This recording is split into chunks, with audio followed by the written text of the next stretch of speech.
Alrighty. Testing, testing, testing, testing. We are testing.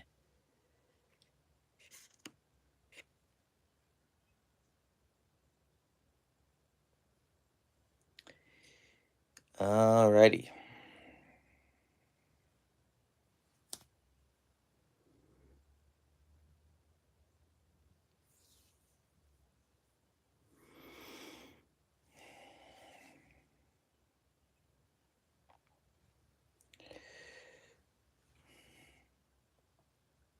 Refreshing beverage. Mm-mm.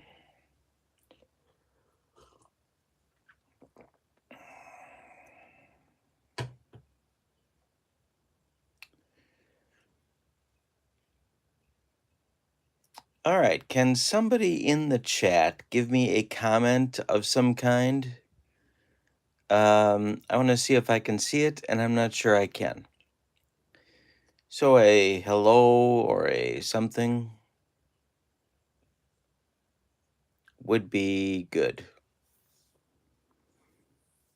And I guess not. Okay. Alrighty.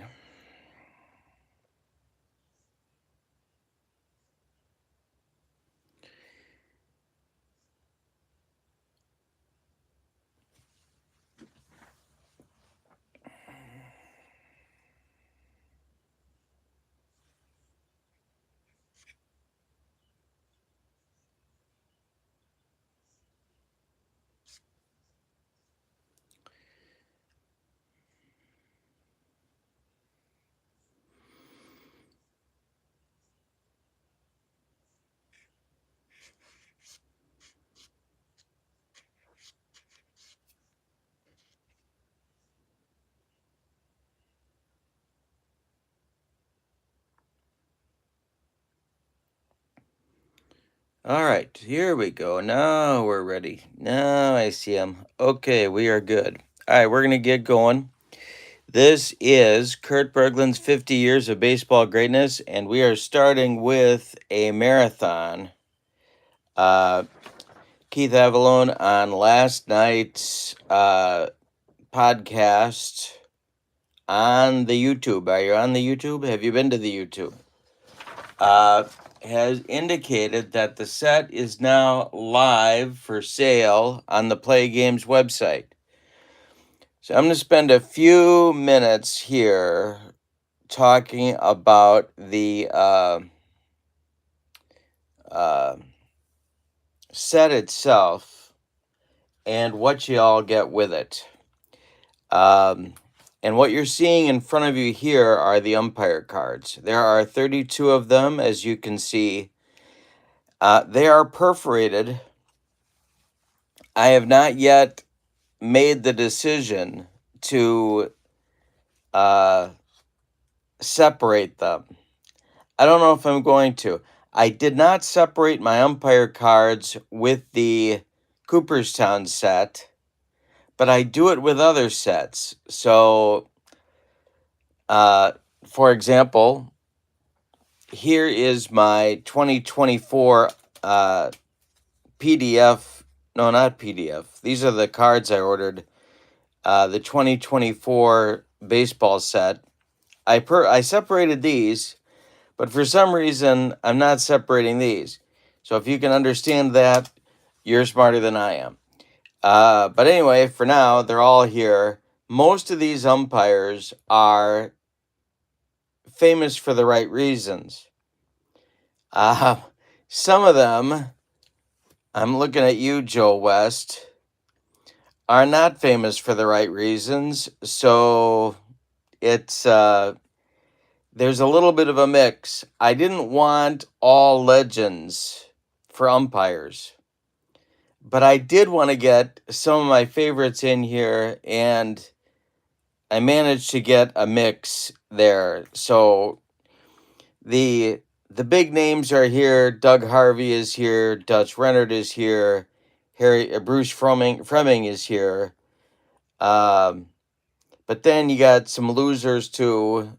Angel Hernandez, Joe West, C.B. Bucknor, some guys with terrible reputations. So there's a mix. You're not going to get all stellar guys. All right, so that's the umpires. Now, you don't get ballparks, but you do have access to those on the Play Games website. And one more time, I did not separate these, but I do have another set that I'm using where they are separated. So that's just my own particular illness. You'll have to cut me some slack. All right, so these are ready for free download, and they have been since, I want to say, Black Friday of 2024. Or you can use the sheet that comes in the box with the game, and that works for you as well. All right, so these are just off camera. What am I doing now? Okay, so what are the cards? The cards are, they cover the 50 years, the last 50 years of baseball history. So it goes from 1975 to 2024. What that tells us is that there's going to be some omissions. The roster sizes are 24 players. So it's just like baseball in 1986 when the owners were colluding and they weren't going to pay one more. They weren't going to pay that 25th man salary. It's a 24-man roster. Now, the significance of that is that every team gets 10 pitchers. How I divided that up is that they get 6 starting pitchers and 4 relievers. The starting pitchers, let's give you an example here. These are the Red Sox. So we have Roger Clemens, Louis Tiant. Clemens is, and the year is down in the lower right corner. So it's the 1990 season for Clemens. For Tiant, it's 76, right there. For John Lester, it's 2010. For Kurt Schilling, it's 2004. No sign of his bloody sock.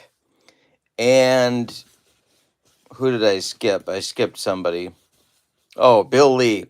Bill Lee, 1978. And the guy I'm using in the first game, opening day, on the marathon tonight, it's Pedro Martinez, year 2000. So you get 6 starting pitchers.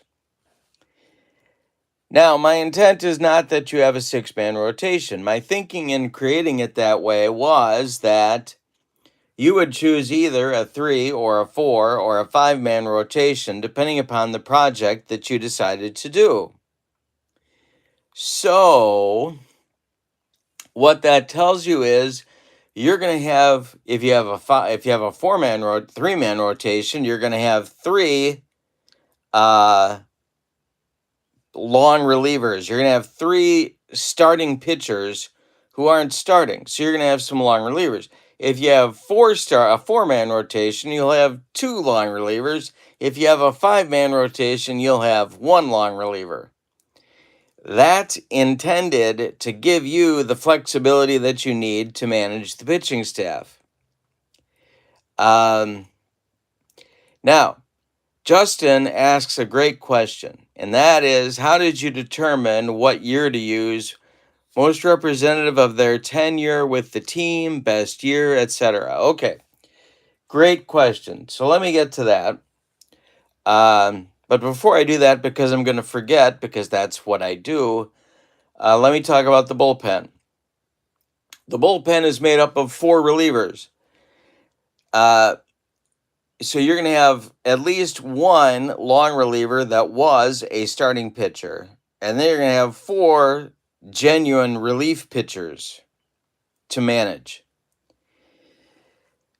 Sometimes the 4 pitchers that are relievers were all 4 closers because I thought those were the best guys to have in the bullpen. Sometimes there was 1 or 2 people, and I'm thinking now of the Mariners. The Seattle Mariners team has Arthur Rhodes, who was not a closer but was awesome in 2001. And it has the other guy, Jeff Nelson. Those setup men, Arthur Rhodes and Jeff Nelson, were so awesome. I thought they had to be in the bullpen for Seattle. But most of the time, you're going to have maybe one setup man and then three genuine closers. I tried, where possible, to give you at least one lefty in the bullpen. But sometimes that wasn't possible, and you're going to have to finesse your lefty out of the starting pitchers and make that guy your long man / loogie, or however you're going to do that. Now, how did I pick the players? The players were selected in using two major criteria. The first criteria is this person a fundamental part of that franchise's history? So, for example, let's take the 2016 Cubs. Now, that's the only Cub World Series team in the last 50 years. Even though Chris Bryant is due to injuries and all that terrible stuff, really, he's got a spinal condition. He's not in good shape right now physically, and it's kind of derailed his career. But his 2016 campaign was so good, and he was such a fundamental part of that team. To me, he's got to be in the set. He's got to be on that Cub team.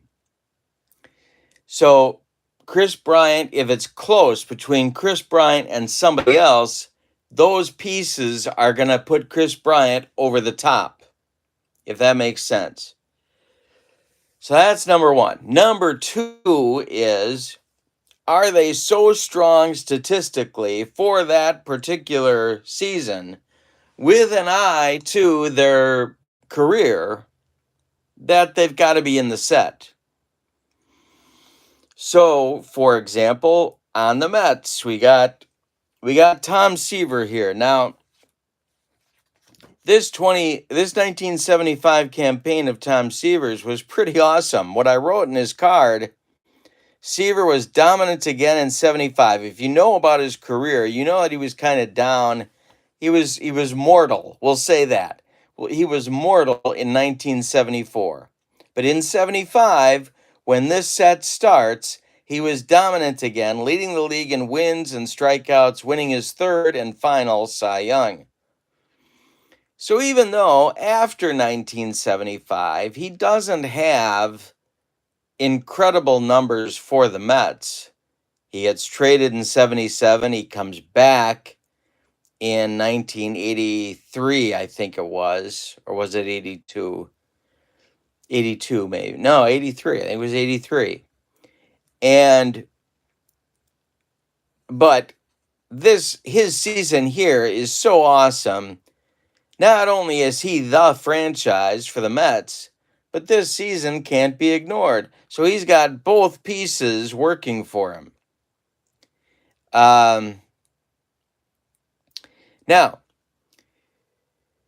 the other thing is that one of my frustrations as a guy who loves this hobby is when you get a franchise all-star team, you can't just have a list of great players. That does you no good. If you have 10 outfielders, it might be interesting. It might be fun to whittle down to your top three, but you can't manage a team that way. You don't have a team to run. So on a 24-man roster, you've got to have some positional flexibility. That's true in the pitching staff as well as on the position players. So, for example, and this is kind of my poster boy for my point here, Brock Holt. Now, Brock Holt may be lost on you if you are not a diehard Red Sox fan, I suppose, but he made the All-Star team in 2015 as a super sub, and I wrote here, in that season, he played every position for Boston except pitcher and catcher.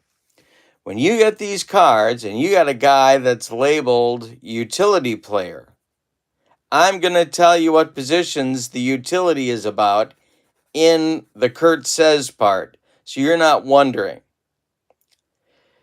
But every team on a 24-man roster, you got 14 position players. You're going to need at least one guy, maybe more, that plays more than one position, or you can't manage the team.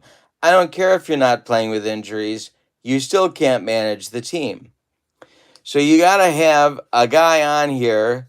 Now, I'm not saying you put Mick Kelleher on the roster just because he played second, third, and short. You got to have somebody with some credentials. Brock Holt had credentials. He was an all-star.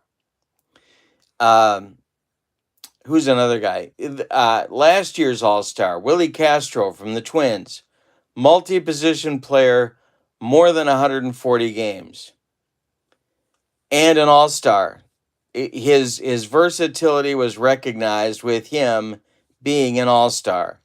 So these aren't just teams of great players, they are teams first. And that's important. They are teams first, and then you build that team with the icons of the franchise and the great seasons that the players had. Now, if push came to shove, for the pitchers, ERA plus was a tiebreaker, but also I look at other stats too. I tried to take, so if you're looking, for example, at Roger Clemens, even for, if you just take Roger Clemens' career in Boston, Roger Clemens had a number of fantastic seasons. Now, I ended up choosing here 1990, but I could have just as easily chosen 1986, for example, and had no problem with it. Great players, you got to make some tough calls.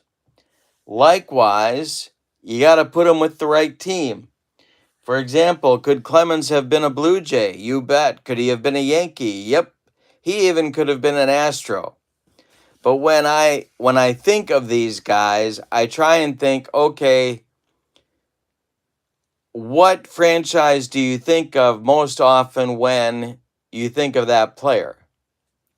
So, for example, here's another one. Schilling could be a Diamondback.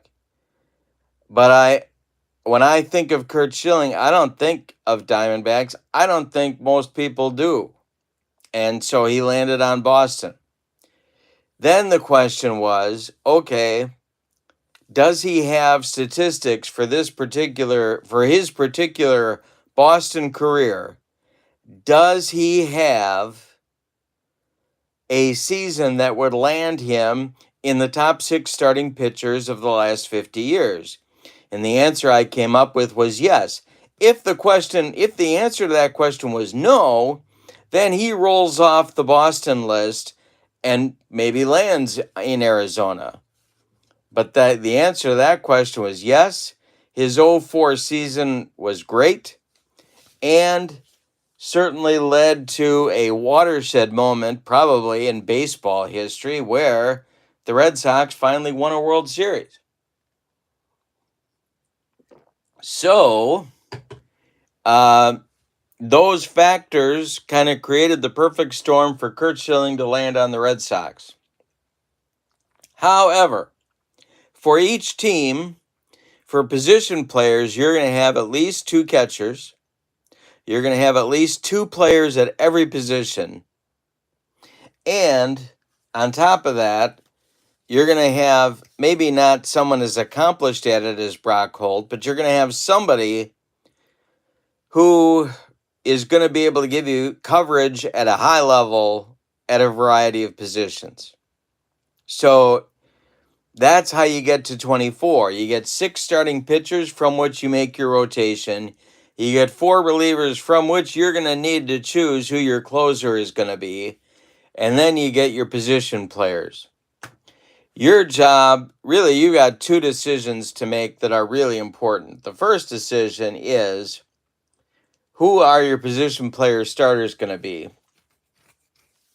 Because the call is close on a lot of these. And let me give you an example of that.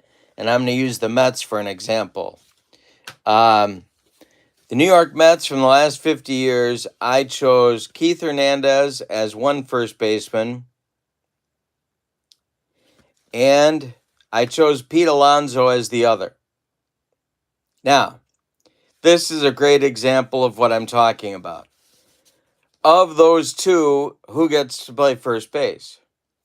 You have a lot of decisions like that where, to me, it's kind of a tough call. Now, I copped out on this one, and this is your other, I think, big decision to make, and that is, are you going to use the DH? I'm using the DH with this set. Now, you don't have to. You do not have to. Every pitcher is rated. They do not get on their card hitting attributes because Keith, and I think he was exactly right, did not want to clutter the card with hitting attributes for pitchers who most of the time in the last 50 years couldn't hit water if they fell out of a boat. So what do you get? You get a number in the card. This is number 1 for Pedro. These are the pitcher hitter cards. They come in the set. So if you don't want to use the DH, you grab pitcher hitter card number 1 for Pedro, and you shove that in your batting order. And you're good to go. I'm choosing in my season, and I am not, believe me, I am not a DH person. But for this particular set, I decided to go with it, and I'm liking it so far.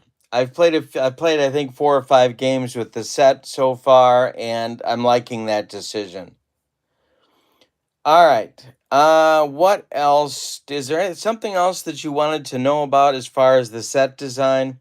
24 players, 14 position players, 10 pitchers. I think that covers pretty much. Now,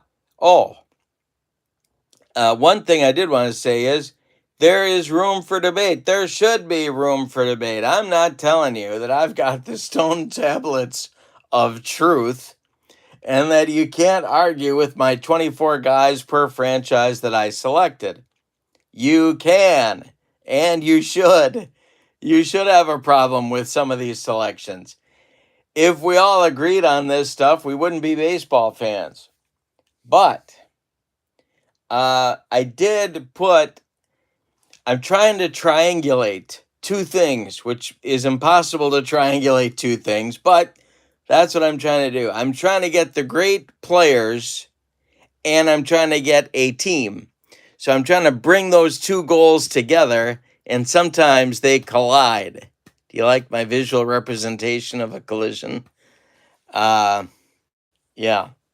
So there should be debate. It should be a discussion. And of course, there's always room for you to add in your own guys if you want to.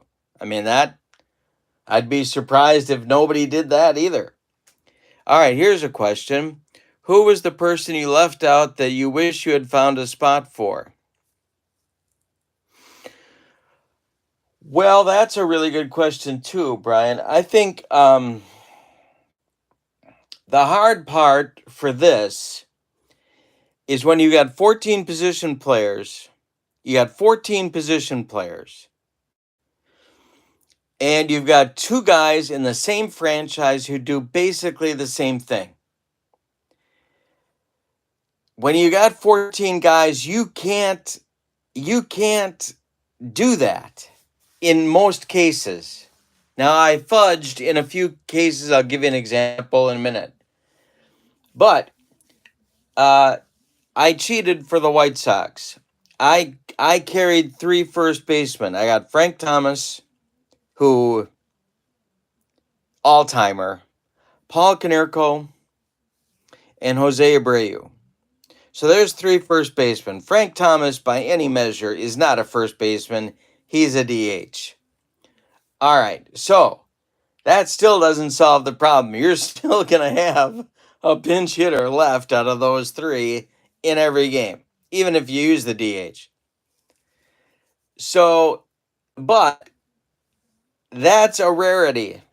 The Cincinnati Reds have 3 shortstops. They have Dave Concepcion, who I think is a Hall of Famer, Joe Morgan notwithstanding. They have Barry Larkin, and they have Ellie De La Cruz. I think Ellie De La Cruz is unquestionably headed for greatness. So you got 3 guys. They do the same thing. They have different talents, though. They're different players in their strengths. I found a season where Concepcion played some third base, so he can back up Rose, so we're okay. But the guy that is really kind of bugging me that I left off because it sort of violated my rule.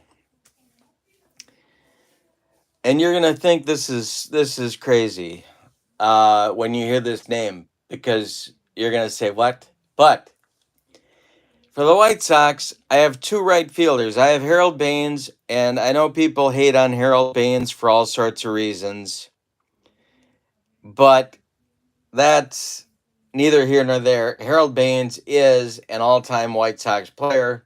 He just is. If you look at his 1984 season, I think that's his best year for any team, and he should be on.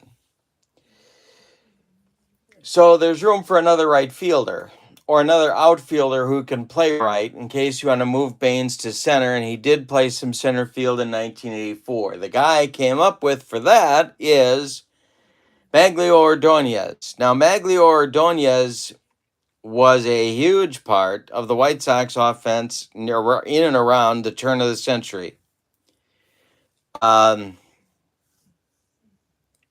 But he was replaced in right field by the guy that it kind of drives me nuts, isn't in the set, sort of.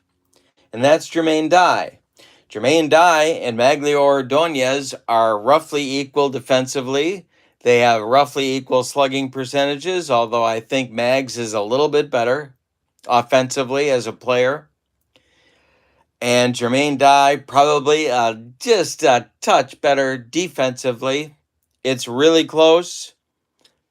They're both right-handed batters, and I don't know what you would do with both of them on your roster. So I made the decision to go with Mags and to leave Jermaine off, and it kind of bugs me, and it's not even my team. My team is the Brewers. I found making the cuts on the Brewers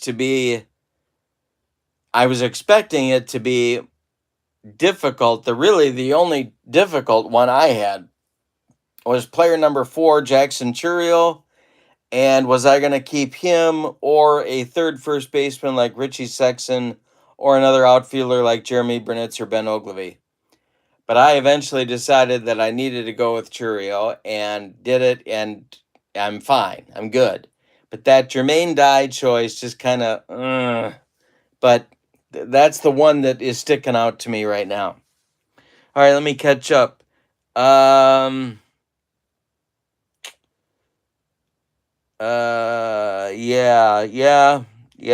And now KC is another one. Bo Jackson, and I know people are going to start throwing stuff in just a minute, but I struggled with putting him on the 24 here because I know people will expect him to be there. But he's not better. He wasn't better than the other guys I picked. I picked Alex Gordon, Amos Otis, Lorenzo Cain, and Willie Wilson and Hal McRae, but he's not really an outfielder, but let's just call him one for the sake of argument. Hal McRae is every bit the DH that Frank Thomas was. So who are you going to cut to get Bo Jackson on there? I mean, I get it. Okay, he threw out Harold Reynolds, big deal. And here come the frying pans launched at my cranium. But you get my point. I mean, you can choose the popular guy, or you can choose the one that really earned his place on that 24. And I decided that Alex Gordon and Lorenzo Cain were a much more fundamental part of those World Series teams that Kansas City had. And they were just better statistically. If you look at their numbers and you put Bo Jackson next to him, okay, he can't. Alex Gordon can't run for a touchdown, but he can hit the ball a lot better than Bo Jackson can. That's another challenge with the set. You got to do that visibility thing. I mean, obviously, I want Keith to be able to market the set, but I also don't want to sort of prostitute the thing just to make sales. You got to choose guys. I'm beating a dead horse, but I think you got my point. Defense was very important. Now, having said that, I'm looking for the whole package. You got 24 players. You're looking for the whole package. So what that means is, well, let's go back to the Cincinnati Reds. One of the best defensive third basemen, and this is going to be an extreme example, but one of the best defensive third basemen by most scouts' opinion is a guy named John Vukovich. John Vukovich later was a coach and a manager, a coach for the Phillies and the Cubs, and he managed the Cubs very briefly. Great defender, couldn't hit a lick. Now, you can't on a 24-man roster keep a guy who's just a defensive specialist when you're talking about a franchise all-star team. However, I think at the same time, you got to find a bit of a balance. And the Yankee outfield is one that I'm thinking of right now. And the Yankee outfield, there's 5 guys. There's Reggie, there's Aaron Judge, there's Bernie Williams, Hideki Matsui, and Paul O'Neill. Now, putting that team together, now Aaron Judge, Game 5 notwithstanding, certainly has good defensive metrics. Hideki Matsui does not. Paul O'Neill's were okay. Reggie, especially by the time he gets to New York. And Bernie Williams were kind of mixed too. So you got to kind of, like, Judge is really important for that team, not just because he hits a million home runs, but because of what he brings to you as a manager defensively. And that, I think, for the guys that are going to get the most out of that Yankee team, they're going to be playing Judge not as a DH, but they're going to see that defensive rating, and they're going to say he's got to be in center or at worst in right because he's the best defensive outfielder of the 5. And that alone, that outfield defense, team defense for the Yankees might be a problem. They are going to score runs. But you can't get a defensive guy only on there, but boy, the ones who can catch the ball sure are nice additions to the squad. And I guess I'll kind of leave it there. I really wanted Yutaka Inatsu on Milwaukee. I don't know why they give him a minor league. If you look, and this is getting me on a rant here, but if you look at the 1985 Brewers bullpen and you think Yutaka Inatsu, I don't care if he's in the the retirement home in assisted living. Yutaka Inatsu would be a better pitcher than several of the gentlemen who were pitching out of the bullpen for the 85 Brewers, but I digress. All right. Anything else before we start? We're going to do at least 3 games here, as long as my voice holds out. I got 5 lined up in my notebook here. I don't know if we're going to get 5 in, but talk about the Brewers roster. Okay. The Brewers roster, well, first of all, one of my favorite Brewers is Ted Simmons, and I couldn't have him because the rule is that a player can only be on one team. So, and Keith felt very strongly about that from the start. I could go either way on it, but absolutely, Keith wants it that way, and I am good with it. So, in fact, you know what? That actually, in a way, now that I look back on it, that kind of made my life easier. Because I had fewer tough calls to make. But I really wanted Simmons, but couldn't have Simmons because he's a Cardinal. Okay, that's fine. Now we got catchers. So the obvious catcher for the Brewers is Jonathan Lucroy.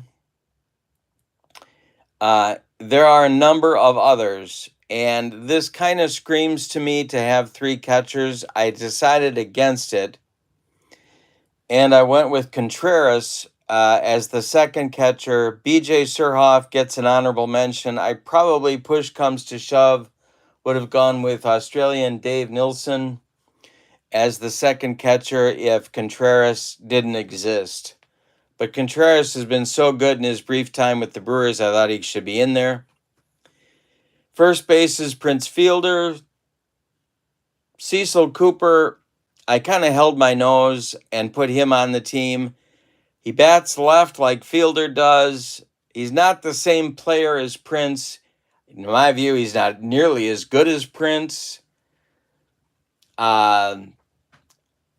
was on the 82 team. I prefer Richie Sexson, but I thought I'd get killed, frankly.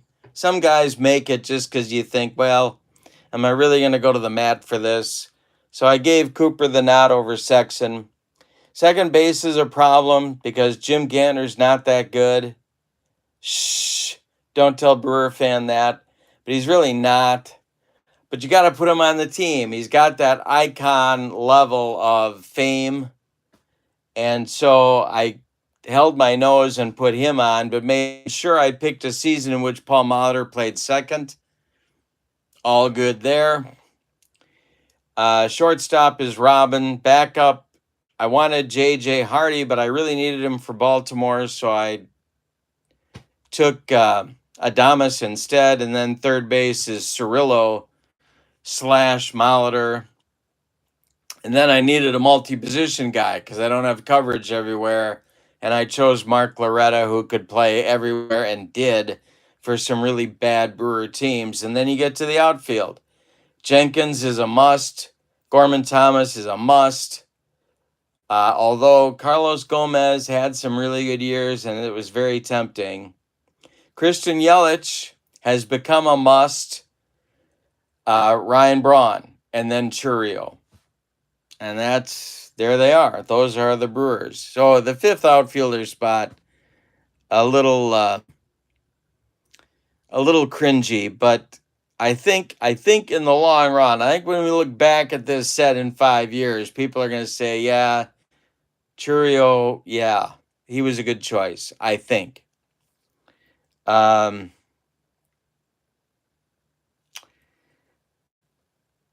most of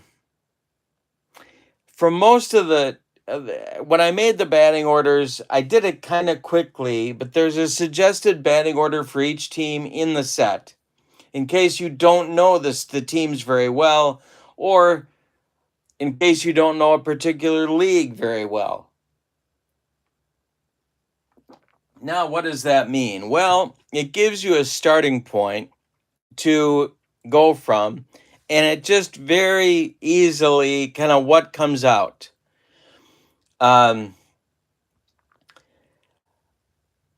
there are some teams with tough calls at the positions. There are other teams where I have very few tough calls, where I think the separation is very clear in the position players.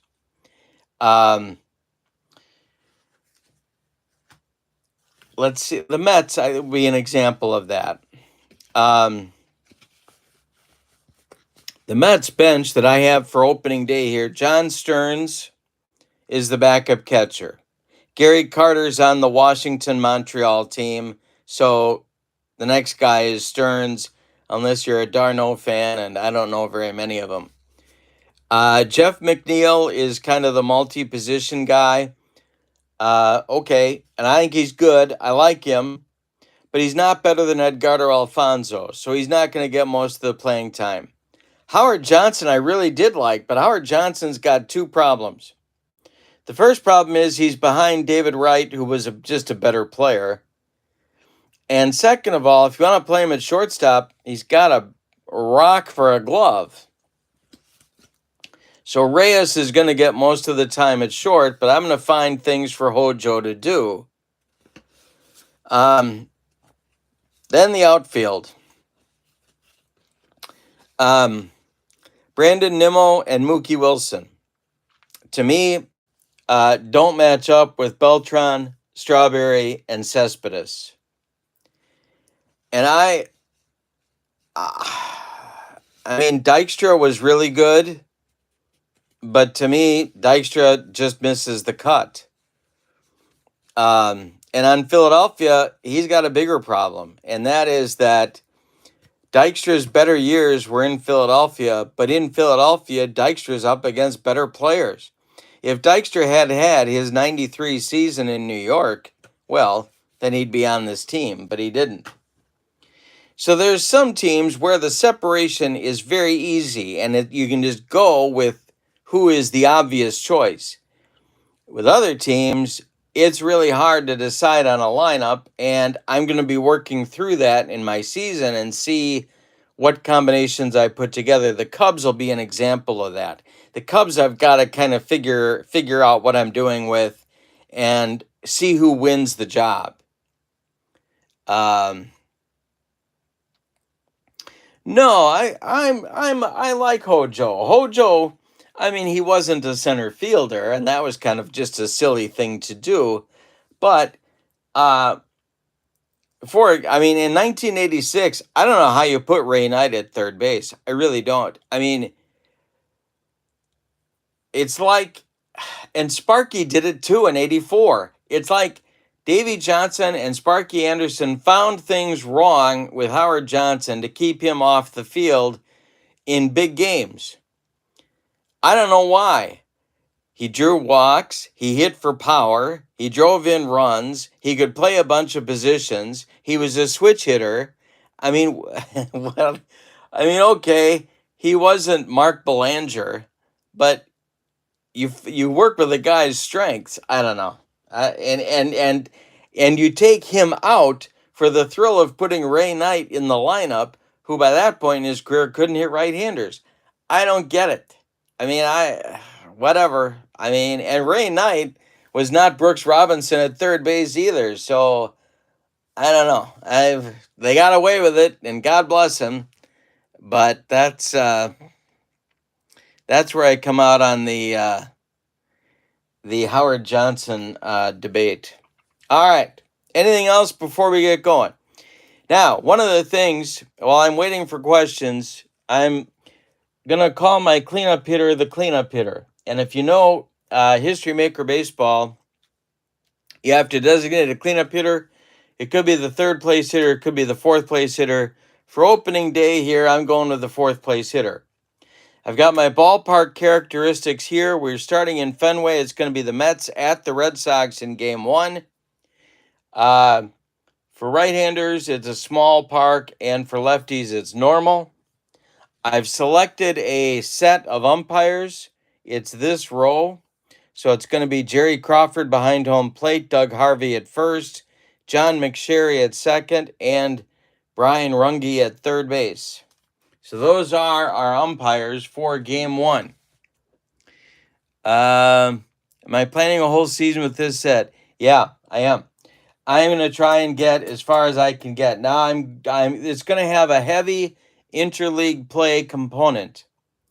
And it's different because it's 3 10-team divisions is how I'm setting this up. So what that means is that every division is interleague. The Eastern Division is the 5 American and the 5 National League teams in the East. The Central is the 5 American and 5 National League teams in the Central. And the West is the 5 American and 5 National League teams in the West. 10, 10, and 10. So it's going to be a little bit unorthodox, but I'm going to get as far as I can for as long as I live in this set. And we're going to go for it. So that's the goal. That's where we're headed. All right. I think we are now. Let's look for one more. Yeah, I guess that's it. All right. So we're going to start now with the batting orders. We got Carlos Beltran in center field. He's leading off. David Wright at second, batting second at third base. Keith Hernandez bats third at first base. Mike Piazza bats fourth. He'll catch. Darryl Strawberry bats fifth. He's in right. Pete Alonso bats sixth. And he's the DH. Yoenis Cespedes bats seventh. He's in left field. Edgardo Alfonso bats eighth. He's at second. And Jose Reyes bats ninth. He's the shortstop. On the mound is Tom Seaver. His attributes: semi-ace, flash, and semi-control. But look at the starting rotation for the Mets. Gooden, DeGrom,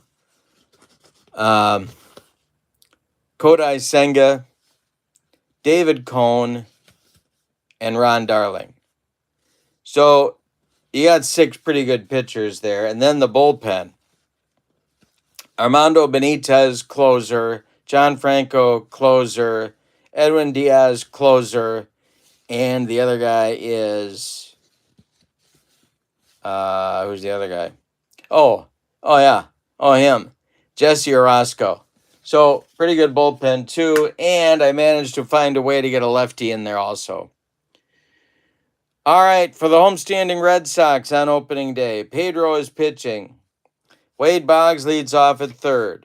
And I'm not going to use... I'm gonna go the long version, John. I'm going to try and play this thing out. And, of course, a lot of it's going to be offline, but I'm going to play this out as best I can. But long version. Nomar Garcia-Parra is at short. Yaz is at first. Jim Rice is in left, batting fourth. David Ortiz bats fifth. He's the DH. Carlton Fisk bats sixth. He'll catch. This was a nightmare. I mean, I know Game 6, but he played more games with the White Sox. This was a tough call, but he's on Boston. Fred Lynn bats seventh. He is the center fielder. Dwight Evans bats eighth. He's in right. Dustin Pedroia bats ninth. He's at second. All right, now we're ready. And here's Beltran. All righty. And I don't know if I'm going to be able to do this standing up, but we'll see. That is swung on by Beltran. It's a comebacker to Pedro. And he flips to Yaz, and we are underway on opening day in Boston at Fenway. Now it's David Wright. The delivery to him is ripped by Wright, and that's going to get in the gap, and it's going to get past Lynn and Evans. Wright is going to be around second, going to third. The relay's late. He's in with a triple. 90 feet away with the first run of the ball game. David Wright. Here is Keith Hernandez. All right, the delivery to Hernandez is strike 3 swinging. He got him, and he needed it right there. 2 down. Piazza comes to the plate. And Pedro sets and deals. And this is going to be a ground ball headed to short. That's Nomar. He's up with it and fires to Yaz for out number 3. Mets get a triple with 1 out and can't score them. We go to the bottom of the first. Mets nothing. Red Sox coming to bat. Yeah, let's get in as many as we can. Absolutely, P-Jet. Here's Boggs against Seaver. The delivery. Let's see what this is. There we go. The delivery is going to be swung on, and something Wade Boggs rarely did. Popped up.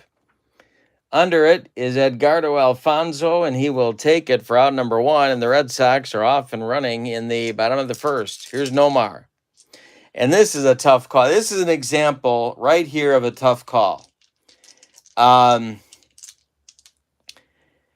Nomar, of course, his star shined brightly, but perhaps briefly due to injuries and some other things. But Xander Bogaerts is the other shortstop on the team. And if you really want to know the truth, I was really trying to get Rick Burleson on this team, but I couldn't do it. But choosing between Xander Bogaerts and Nomar Garciaparra is no easy task. And that's going to be another one of these position battles that is going to be interesting to see which card ends up being better. All right, Seaver deals to Nomar. And that is swung on and hit in the air to center. Under it is Beltran, and he will make the catch for out number 2. Carl Yastrzemski comes to the plate now with 2 outs and nobody on. The delivery to him is swung on. It's popped up. David Wright in fair territory is under it and takes it for out number 3. Nothing across for the Red Sox in the bottom of the first inning. Here we go with inning number 2. It'll be Strawberry, Alonso, and Cespedes.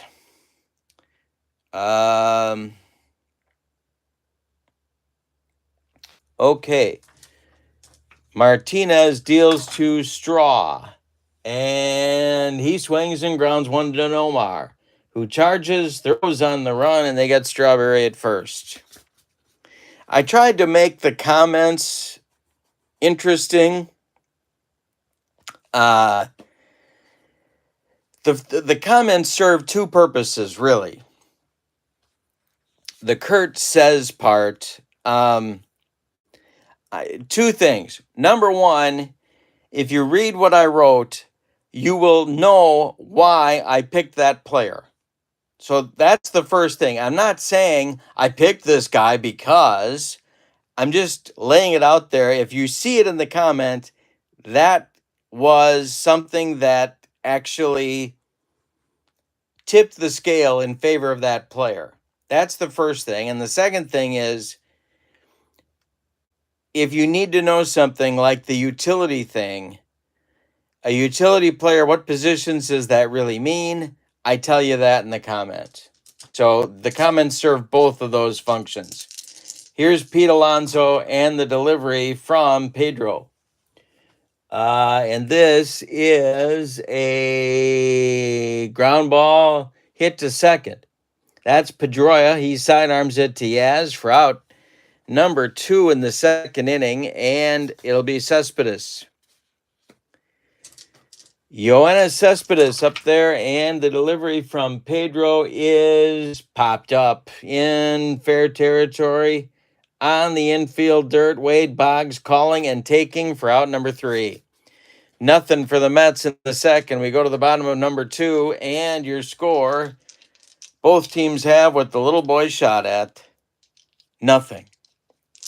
All right, here is Jim Rice, the cleanup batter for the Red Sox. The delivery by Tom Terrific is hit in the air to center. Back a few steps is Beltran, but he's got room in front of the triangle and makes the catch for out number 1. Big Poppy up there now. The delivery. And hey, struck him out. First strikeout for Seaver. 2 down in the second. Carlton Fisk comes to the plate. with 2 outs and nobody on. The delivery to Fisk is ripped by Fisk. This will be to left and deep toward the monster. Back goes Cespedes, and it's gone. A 1-0 lead for Boston. He takes Seaver over the green monster for the first run of the game. Here's Fred Lynn. And here's another problem. I got to stop doing this, but I just want to throw this out there. Ellis Burks and Mike Greenwell, great players. Probably belong on the team. Honorable mentions for sure. JD Martinez, another incredible offensive player for one of the best Red Sox teams of this 50 years. But who are you going to cut? I mean, you got Yastrzemski, who I moved to first base. Manram, who's kind of an iconic guy in the franchise and just massive offensive years. You had Evans in right, Lynn in center, Rice in left. I think that's the best outfield of all time, certainly of modern times. I don't know who you cut. Tough cuts in this Red Sox team. All right, the delivery to Lynn from Seaver is a base hit to right field. Drops in front of Darryl Strawberry. Second hit for Boston. And Dwight Evans comes to the plate. And it's kind of a joke that he's batting eighth, too. I mean, I almost put him second, but had to put Nomar somewhere, too. The delivery to Evans is... we're going to have infield drama. So we're going to see if the Mets infield... We're going to see how good the defensive infield is for the Mets. And this will be... hit to short. That's Reyes. He's not Gold. And he boots it for an error. Lynn goes to second. There's 2 on for Boston in the bottom of the second. It'll bring up Pedroia. Good chance for the Red Sox to build on their lead, but there's 2 outs. And Seaver is going to work from the stretch and try and get him and get out of the mini mess here. Delivery to Pedroia is going to be, oh boy, it's a ballpark check. And see how this works out. It's a 14 small ballpark for a righty. Yes. Fan in bleachers celebrates catch of home run ball. Yeah, I guess that's possible now, isn't it? Yep. So it's gone. It's a 3-run home run for Pedroia. 4-0 Red Sox as they're taking Tom Terrific to the woodshed on opening day. I still have to look twice when I see people sitting on top of the green monster, but that's just a sign of my age and infirmity. Here's Wade Boggs. 2 outs, nobody on, 4-0 Red Sox, and the delivery. And that is swung on. It's a ground ball to short. Reyes fields this one and fires to Keith Hernandez for the putout. That'll end inning number 2. The Red Sox get 4 runs on 3 hits. They don't leave anybody. 2 bombs in the inning off Seaver. All right, for the Mets in the third, it'll be Edgardo Alfonso. And then Jose Reyes, and then the top with Carlos Beltran. The delivery is a comebacker to Pedro. He gloves it, takes a couple steps toward Yaz, and there's 1 down in the Mets' third inning. Here's Reyes. And let me tell you about another thing you're going to have to think about. Setting up your league, because the pitcher... starting pitcher stamina, because there's 4 fresh innings for guys from 75 and 76, 3 semi-fresh. Then from 77 to 93, there's still 4 fresh and 3 semi-fresh. But then you get into the long ball era, 94 to 2005, it's 3 and 3, and then 2006 to the present, also 3 and 3. You could argue that they should all be the same. Or you can split them up, and that's how I'm starting my season, and probably going to stick with it that way. But so if their card says they're between 75 and 93, they get 4 fresh. After that, they get 3. But you could argue that you should streamline that. I wouldn't argue with you. All right, the delivery to Reyes is swung on, its hit to center. Fred Lynn pounds the glove and makes the catch for out number 2. That'll bring up the top of the order with Carlos Beltran, and the delivery to him is hit to the outfield. Now the Red Sox are going to get to throw a little leather, and this will be hit to center. That's Lynn, and he's going to catch the easy fly out for out number 3. Nothing across in the Mets' third inning. We go to the bottom of number 3, and your score: Boston 4 and New York nothing. Opening day for both teams. Game 2 will be Kansas City at the Cubs. That'll be a fun one too. I'm looking forward to that one as well. The year is on the card, and the lower, it might be, let me see if I can get my camera to focus. In blue, wow, why won't my camera focus? In blue, oh, here it is. In blue in the lower right corner, you can see for Boggs, that's 88. And that's the season. Yep. All right. Now it'll be Garcia Parra, Nomar, Yaz, and then Rice for the Red Sox. Seaver winds and delivers. And Nomar swings and hits one to center. Beltran in a few steps and makes the catch for out number 1. Yaz is up there now. He's 0 for 1. The delivery by Seaver is going to be a walk. He walked Yastrzemski. A 1-out base runner for the Red Sox with 1 out in the third. Okay, it'll be Rice. The other thing, John, too, you'll see a number in the upper left corner. The card set is entirely numbered. So, for example, like nobody else is number 24 in the set. Rice is the only one. The Mets are further down alphabetically, and Beltran is 330, and so on. So the number of the set, in the set, for the player is there. The year of his stats is right there. All right, Rice up there, 1 on, 1 out, and the delivery is going to be swung on and hit to center, not deep. Beltran there one more time and makes the catch. Yastrzemski retreats to first, and here's Big Papi, David Ortiz. The delivery by Seaver. That is a line drive and hit to third, and David Wright hangs on to that one for out number 3. They strand Yaz, don't get anything in the third. We go to the fourth. Red Sox 4, Mets nothing. And Wright, Hernandez, and Piazza coming up in the Mets' fourth inning. The delivery is a comebacker to Pedro. He's got that one and flips to Yastrzemski for out number 1.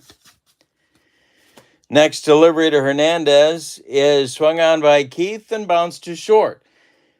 Nomar throws to Yaz for out number 2. Here's Piazza, 0 for 1. And Pedro deals to him. And it is hit on the ground to third. That's Boggs to his right, gloves it by the bag, and fires across the diamond to Yastrzemski for out number 3. 3.5 in the books, and your score: Mets 4, Red Sox 4, Mets nothing. Refreshing beverage time. I hope you got one. All right. Coming up now, will be Fisk, Lynn, and Evans in the Red Sox fourth inning. The delivery to Carlton Fisk is ball 4. He walked him. Now there's going to be some stirring in that Mets bullpen because it's going to be tough to get 4 or 5 runs off Pedro. Seaver the stretch, and the delivery to Fred Lynn is a base hit for Fred Lynn. Into left field with the play in front of him. Fisk is going to stop at second. There's 2 on with nobody out for Boston, and here's Evans, and that's going to get the Mets bullpen going, and that's Ron Darling, right-hander Ron Darling, getting ready for some long relief work. I'm going with a 4-man rotation to start my season. So I got 2 long men for each team. I may expand that to a 5-man later on, but in my mind, I'm rationalizing with 4-game series, and then the 5th day is the travel day. So then you start with the 4 again. So I'm doing it that way to start and see how it goes. All right, here's Evans. The Mets defense is going to play for a twin killing. The delivery is hit on the infield. And that's not especially good news for this Mets team. It is hit to first. Nope, it's gloved by Hernandez. And Keith is going to glove it and take it to the bag unassisted for the putout. Advancing to third is Fisk. Advancing to second is Lynn. And I think they got to move the infield in right now. Bottom of the 4th, they're trailing by 4. So they're going to bring the infield in at all 4 spots and try and prevent that run from scoring. Pedroia comes to the plate. Seaver, the pitcher, he's going to go from the stretch. And the delivery to the Red Sox second baseman is a walk. He walked him. Now they're loaded for Boggs. Well, they're going to play back up the middle. They'll play for a doubleheader. They'll play for a double play up the middle, and they'll play in at the corners. Seaver the stretch and the pitch to Boggs. And hey, struck out Boggs, or did he? No, Boggs gets a piece of it. It's a comebacker to Seaver. He's going to go home for the force play at the plate. Fisk is out. Lynn goes to third. Pedroia to second. Boggs safe at first. There's 2 away. Bases still loaded. Nomar up. Seaver 1 good pitch away from getting out of it. Darling is ready in the bullpen. The delivery by Tom Terrific is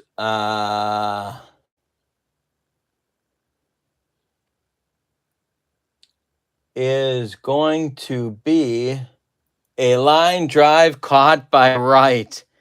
He gets out of it. Bases loaded with 1 out, and Seaver gets out of it. Nothing for the Red Sox in the 4th. We go to the 5th, and your score, Red Sox 4, Mets nothing.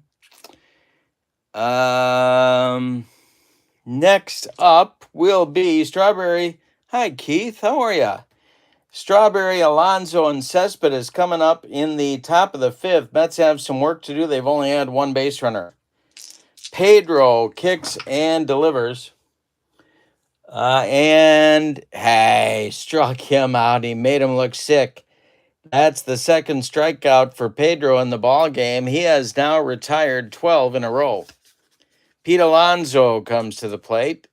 Pedro deals. And that is swung on and hit to right and deep. Back goes Evans. He's on the track. He makes the catch for out number 2. 1 more biscuit for breakfast, and Pete Alonso puts the Mets on the board, but no. Here's Cespedes, 0 for 1. The delivery to him is a Base hit into right field. That'll break Pedro's string. It's a single to right. Evans collects it and gets it back in, and Alfonso will come to the plate with 2 outs and Cespedes at first. The stretch by Pedro and the delivery to Edgardo Alfonso will be ball 4. That's going to put 2 on with 2 outs and Reyes coming to the plate. Mets really need something to happen here. They have had all kinds of trouble with Pedro in this game. The stretch by Pedro and the delivery to the Mets shortstop is they're not going to get it. It's a ground ball hit to second. That's Pedroia to his left, cuts it off from going into right field. Plants and throws to Yaz for out number 3. The Mets, for the first, the second time, put a threat together, but failed to deliver. We go to the bottom of the 5th. We're halfway through game number 1 in the marathon, and your score, Red Sox 4, Mets nothing. And Yaz, Rice, and Ortiz coming up the meat of the Red Sox order against Tom Terrific. The delivery, as I'm throwing dice all over the room, the delivery is a ball 4. He walks Yastrzemski, a Seaver having all kinds of control trouble on opening day. That's his fourth walk of the game. Here's Rice as Ron Darling gets up and starts throwing again in the Mets bullpen. All right, Rice, the batter, he's 0 for 2. A couple of flyouts to Beltran. And the delivery is a base hit into right field. Strawberry charging. Yaz around second. He's going to slam on the brakes. 2 on with nobody out. Here's Ortiz. One more time. This might be Seaver's last hitter. Big Poppy is 0 for 2. Seaver the stretch and the delivery. And that is going to be big trouble. It's to left and deep. Back goes Cespedes, warning track, wall, and it's gone. Big Poppy goes yard, and it's 7-0 Red Sox. They've knocked Seaver out of the box. Yikes. Ron Darling comes on in relief of Tom Seaver. And here's another thing I'm doing with this set is I'm giving the starting pitchers in relief 2 fresh innings. And I'm going to play with that and see how I like it. But that's what I'm starting with here. All right. So 3 in for the Red Sox. Fisk at the plate against Darling. Here's what I wrote about him. Overshadowed by Dwight Gooden in 1986 as the number 2 man in the New York rotation, he went 15-6 and finished 5th in Cy Young balloting. And that got him a spot on the team. All right, Fisk up there now. He homered back in the 2nd. The delivery from Ron Darling is ball 4. He walked him. Mets pitchers having all kinds of control trouble on opening night. Here is Fred Lynn, double play depth for the New York infield. And the delivery to the Boston center fielder that's ripped to right center, and it's going to get down, and it's going to split Beltran and Strawberry. Fisk around second. He is going to stop at third. 2nd and 3rd for Boston. The first 5 men in the inning have reached, and here's Dwight Evans. Well, they're down 7-0. I think they got to bring the infield in again. They're going to try it at all 4 spots and see what happens with Evans. Darling needs a strikeout or a pop-up and see what happens here. The delivery is a ground ball to short, and he is in, and the runner is going to hold. The play by Reyes is made to Hernandez for out number 1. Well, that worked so well, we're going to keep the infield in again. Pedroia at the plate, Fisk at third, Lynn at second. All right, so Pedroia 1 for 1, a 3-run homer back in the second. The delivery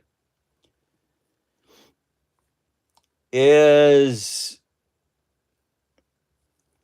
a ground ball to short. That is gonna hold him again. Reyes makes the throw to Hernandez for out number 2.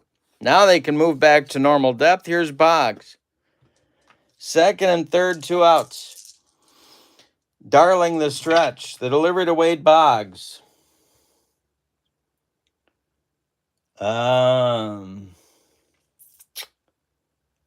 It's a ground ball to second. They're going to get out of it. Alfonso's sidearms hit to Hernandez, and the side is retired. Well, as bad as it was, it could have been worse. The Red Sox settle for 3 in the 5th. On 3 hits, they leave 2. Say it with me. Oh, those bases on balls. We go to the 6th, and your score, Boston 7, New York nothing. Top of the order coming for the Mets in the top of the 6th. The windup and the delivery by Pedro to Beltran is a base hit to center field. Collected by Fred Lynn. He gets it back in good shape. Here's David Wright. Double play depth for the Red Sox infield. The delivery to the Mets third baseman is hit on the infield. And chance for the Red Sox to strut their stuff here defensively. And Nomar bobbles it, but fires to Yastrzemski at first for the putout that'll advance Beltran to second base. With 1 out, now it'll be Hernandez coming to the plate. Mets keep threatening to get on the board and then find a way to not do it. Keith is 0 for 2. The delivery by Pedro is a base hit to left field. That gets down in front of Jim Rice. And I believe they might waive Beltran. Let's see. No, they're going to hold him at third. First and third for the Mets with 1 out. Now it's Piazza. Well, Pedro's got himself in a, I don't know if it's a jam yet, but it's definitely a little sticky situation. Piazza, a double play target. The stretch and the delivery to him is swung on. It is hit in the air to center. Fred Lynn is under it. He is going to make the catch. Tagging at third is Beltran. He will score. It's 7-1. The throw comes into second base. Hernandez holds it first. Now it'll be Strawberry with 2 outs and 1 man aboard. The stretch by Pedro and the delivery to Straw is popped up into short left field. Coming in is Rice, and he's got it for out number 3. 1 in on 2 hits for New York in the top of the 6th. They leave 1. We go to the bottom of the 6th. Boston 7 and New York 1. And Darling is going to come out for his second inning of work. Going to have to manage the bullpen a little bit here. 10-man staffs Can be done, though. You've got some starting pitchers in that bullpen, and you're going to have to let them eat up some innings. Here is Nomar. He'll be followed by Yaz and then Rice. The delivery is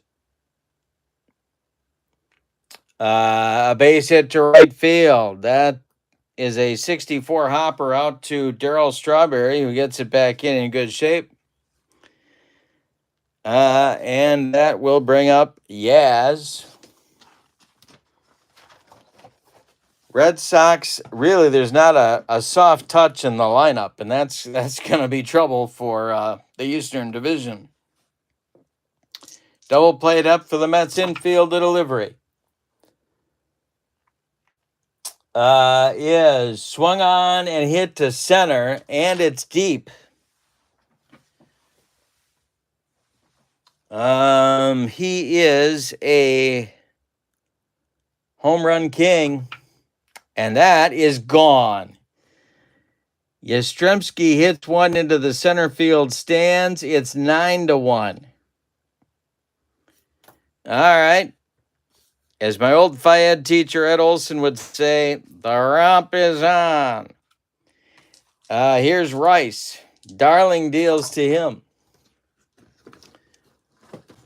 And Jim Rice hits a line drive that is caught by Alfonso for out number 1. David Ortiz comes to the plate. He hit a 3-run bomb last inning. The delivery to Big Papi. I suppose it stands to reason. I mean, if the Red Sox get any pitching at all, but how many seasons have they said that and nothing happened? This will be a ground ball to set. No, he strikes out. He strikes out Big Papi for out number 2. First strikeout for Darling. Nobody aboard. Here's Fisk. Ron Darling winds and delivers. It is swung on and ripped to left. It's down the line, and it's going to rattle around in the corner. Around first comes Fisk. He's going to cruise into second with a 2-out double. Now it's Freddie Lynn. Lynn is 3 for 3. Darling the stretch. The delivery is a walk. He walks Lynn. Yeah, they're going to have to get the bullpen going again. And that will be Senga. Kodai Senga starting to throw, right-hander. And with 2 on and 2 outs, here's Evans. He's 0 for 3. Darling trying to stop the bleeding, the pitch. He is not a gold catcher. That is going to be hit in the air to the outfield. Let's see what happens here. Mets have a little bit of a cowhide allergy. But Beltran's not iron. He's going to make that catch for out number 3. The Red Sox get 2 on 3 hits in the 6th inning. We go to the 7th, and your score, Red Sox 9 and the Mets 1. And I'm going to try to get Pedro through one more inning here. We're going to see if that works out. I would love for Pedro to give me 7 innings. But we'll see if that works out. I don't know.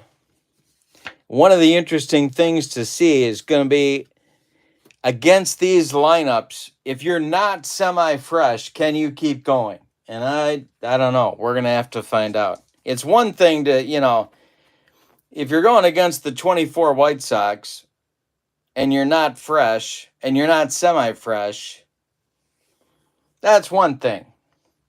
If you're going against the all-time New York Mets, can you get away with that? And we're going to have to find out. All right. The windup and the delivery, or the Rockies. Yeah. The 25 Rockies. Yeah. Good one. All right. Alonso, Cespedes, and Alfonso. The delivery by Pedro Martinez is a ground ball to second. That's Pedroia over to Yaz for out number 1. Game 2 is the Royals at the Cubs. It's Greinke versus Sutcliffe at Wrigley. I think that'll be fun. Cespedes is 1 for 2, and the delivery to him is a ground ball to short. That is Nomar. He fires to Yaz for out number 2. Edgardo Alfonso is up there now. He's 0 for 1. The delivery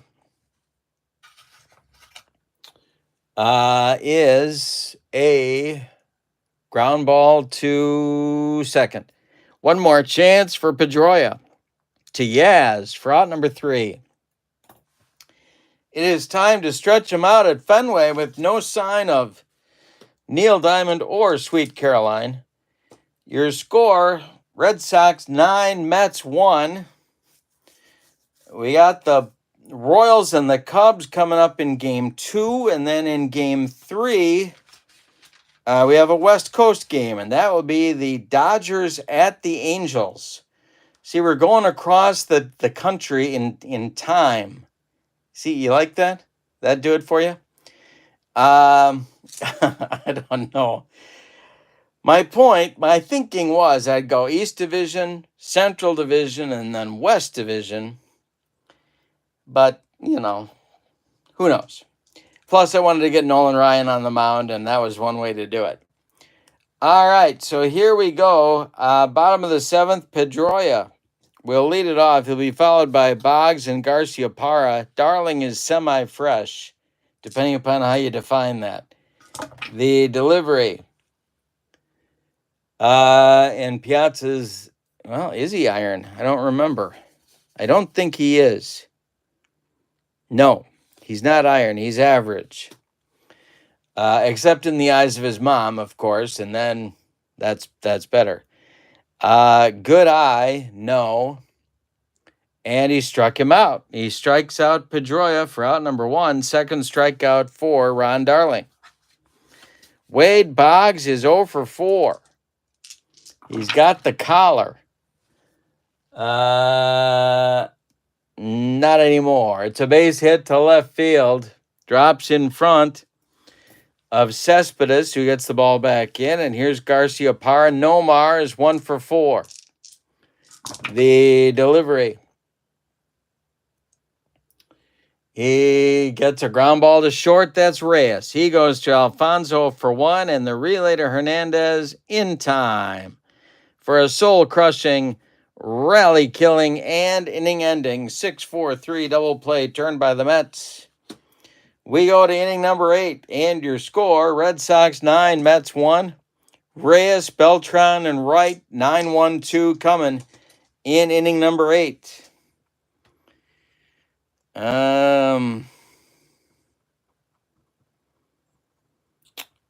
Okay, so let's see. Reyes is the batter. He is 0 for 2.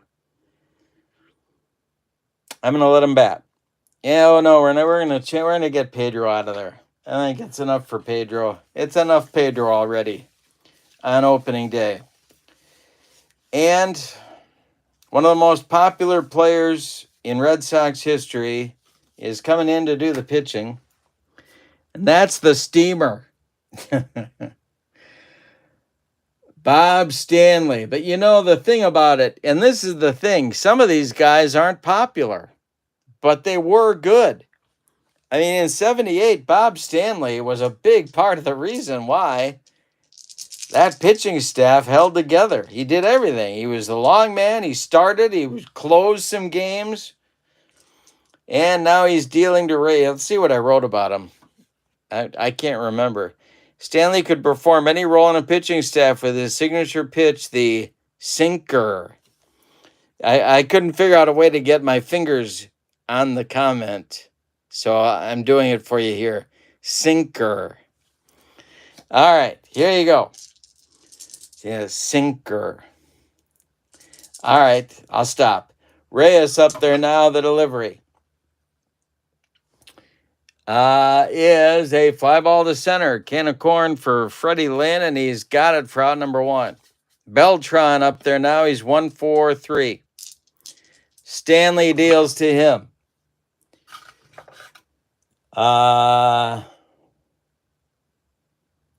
It's a ground ball to third. That's Boggs. He fires to Yaz for the putout. 2 away. David Wright is 1-for-3, and he's up there now. Keith Hernandez would be next. The delivery to him.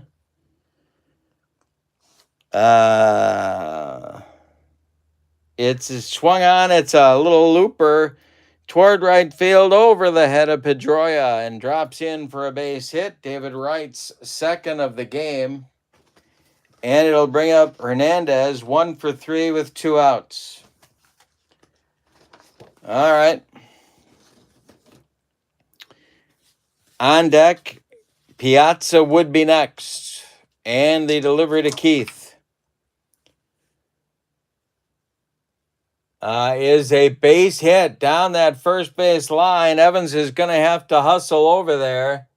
Around second, heading to third is David Wright. There's Metz at the corners now with 2 outs in the 8th.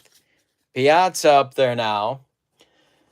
Nobody throwing yet in the Boston bullpen, but there's some anxious-looking folks in that dugout. Is the steamer pulling another one of his gag jobs? See, and I shouldn't say that. That's just terrible. That is just awful. It's very true, but it's just terrible. I shouldn't talk like that. But he might be ready to spit the bit. Here we go with Piazza and the delivery. And that is hit on the ground to second. Sinker. Pedroia throws to Yaz, and the side is retired. Mets get nothing in the 8th. On 2 hits, they leave 2. We go to the bottom of the 8th. Red Sox 9, Mets 1. Be new Mets pitcher coming on. I think 3 innings of Ron Darling is just about enough for anybody, including Mrs. Darling. It'll be Yaz, Rice, and Ortiz, and I'm going to bring on Jesse Orozco to get an inning of work here in a lefty-righty-lefty inning. So, Orozco takes over. What did I write about him? Let's see. Orozco made the first of his 2 All-Star teams in '83 and had a 1.47 ERA for the season. His career spanned 24 seasons. He even pitched for the Brewers. So, and I remember that. And that was during the Phil Garner years, which we really don't like to talk about. We just kind of gloss over those. All right, Yaz is up there now. He's 1-for-2. And the delivery is a ground ball to second. That's Alfonso to Hernandez for out number 1. Jim Rice is 1-for-4, and he's up there now. The delivery by Jesse swung on and popped up. A jam job pop-up. Reyes in short left field, calling and taking for out number 2. Now it's Ortiz, 1-for-4. Red Sox have hit 4 home runs in the game. Ortiz has one of them. Lefty-lefty matchup, and the delivery to him. He struck him out, and the side is retired in order in the Red Sox 8th inning. We're going to go to the 9th. And the steamer is going to try and finish it off. Your score, Red Sox 9, Mets 1. Strawberry, Alonso, and Cespedes are scheduled, and they're due. Combined 1-for-9. The delivery by Stanley is A strikeout. Strawberry tries to take Stanley to the right field stands, but he comes up with nothing. Here's Alonso. He's 0 for 3. The delivery to Pete. Is a base hit to left field. That drops in front of Rice. And the Mets have a one-out base runner. Here's Cespedes. Moving into the on-deck circle to bat for Edgardo Alfonso is the much ballyhooed Howard Johnson. We got to get Hojo in the game. Of course, now Cespedes will roll into a double play, and that'll be the end of that. Here's the delivery to Yoenis. And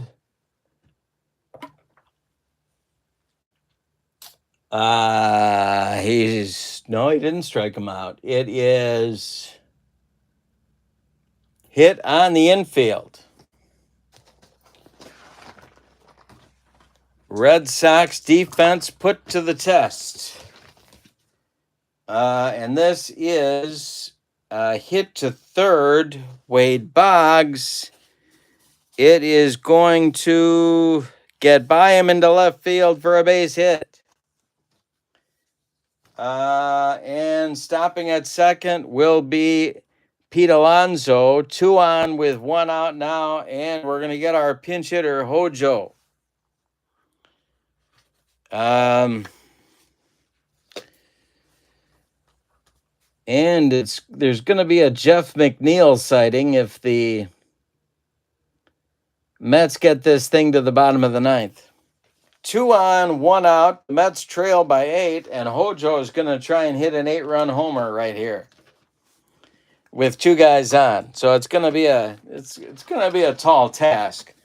The steamer has not exactly been shut down, but there's nobody else throwing yet. All right, Stanley, the stretch and the pitch to Hojo. And he walked him. Yikes. Bases dripping with Mets in the 9th. And the Boo Birds are starting in Boston, so we got to get somebody up now. And, oh boy, I guess Derek Lowe, who I think of as a starter, but actually was really a stud reliever,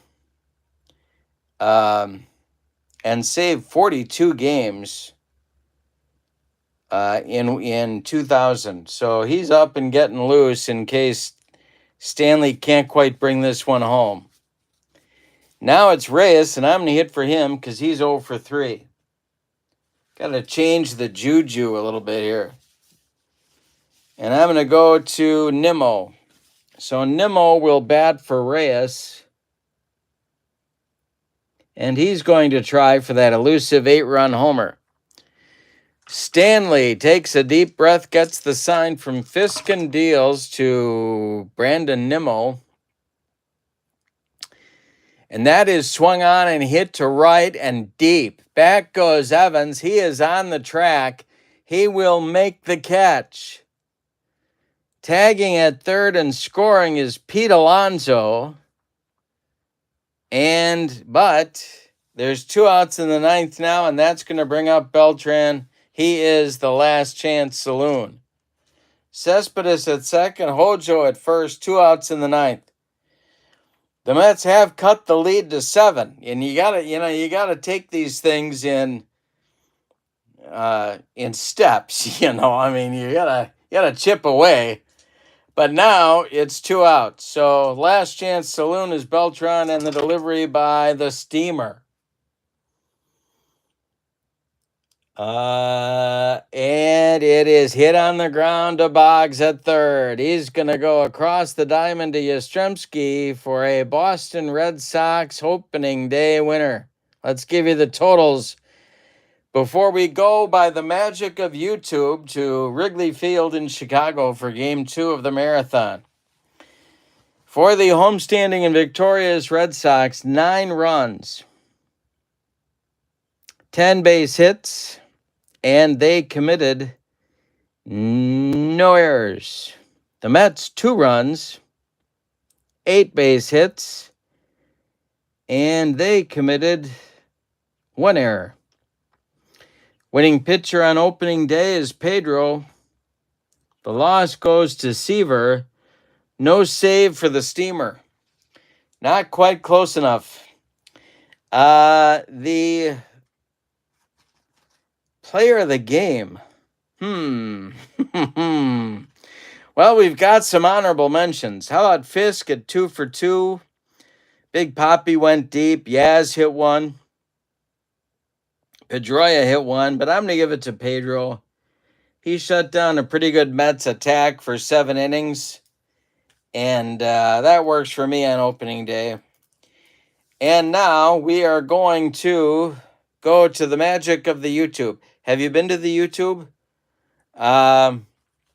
We are going to go to Wrigley Field, and here come your Kansas City Royals and your Chicago Cubs. And fortunately, it's almost like I planned it. We are ready to go here. Yeah. Pitching, picking the opening day starters for both of these teams was not enjoyable. I mean, it wasn't like gallbladder surgery, but it was not pleasant. Could go for the Royals, could go Saberhagen. I think very defensively. Could go Dennis Leonard. Could even go with Larry Gura, I think. But I went with Greinke. I think he's a Hall of Famer. I know that gets the blood pressure up for some folks, but I do think he's a Hall of Famer.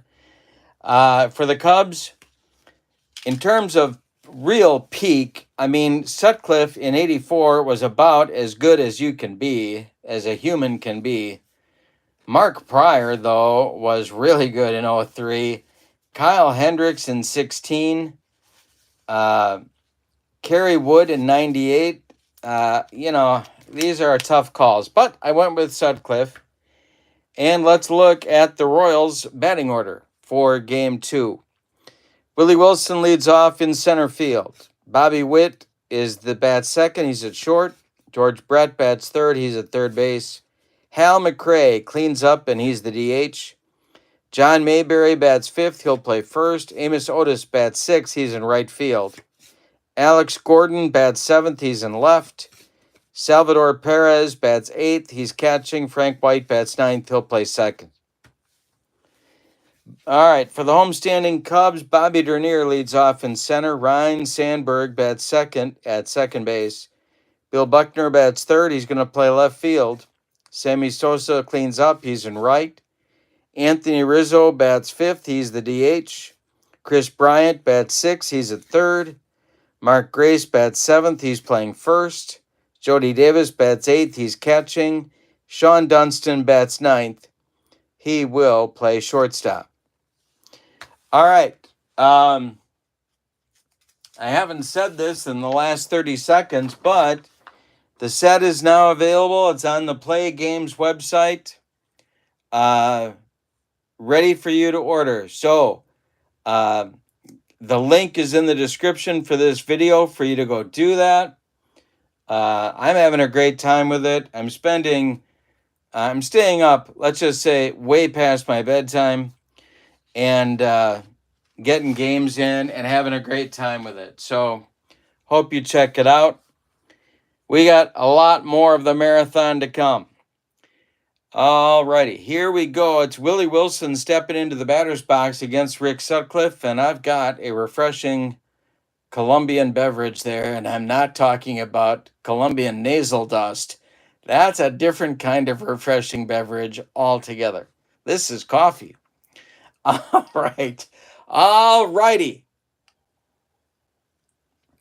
Here we go. Willie Wilson leading it off and raising Amos Otis's blood pressure because we're putting Amos in right for this game, and that did not sit well with Amos. But Times are tough. All right, here we go. The delivery by Rick Sutcliffe, the Red Baron, to Willie Wilson. Game 2 of the marathon. And this will be a little tap rolling toward third baseman Chris Bryant. He charges, throws to Grace, but it's late, and Wilson is aboard with a leadoff infield single. Now, Jody Davis and Rick Sutcliffe are going to have their hands full. All right. The stretch by Sutcliffe and the delivery, and there goes Willie. The throwdown by Jody Davis to second baseman Ryan Sandberg is late, and Wilson steals second. He's in scoring position. Witt took the pitch. All right, Sutcliffe the stretch. He's looking back there at Willie Wilson. The delivery to Witt. He's not running. And the delivery is a fly ball hit to center. This is Bobby Dernier. Not deep. Bobby's going to make that catch for out number 1, and Wilson holds at second. I am again designating my cleanup batters as the number 4 guys in these batting orders, in case that is necessary in the game. All right. Coming up now, it's George Brett. And the delivery. Boy, you know, it's funny. If you look back at the 1980 World Series games, like, they didn't even want to say the word hemorrhoid, you know? And, like, now, that's the least of it. I mean, I don't know. Times change. Here's the delivery from Sutcliffe to George Brett. Is hit on the infield. And the Cubs are going to have to make a play here. Willie Wilson is eager to cause trouble on the base pass.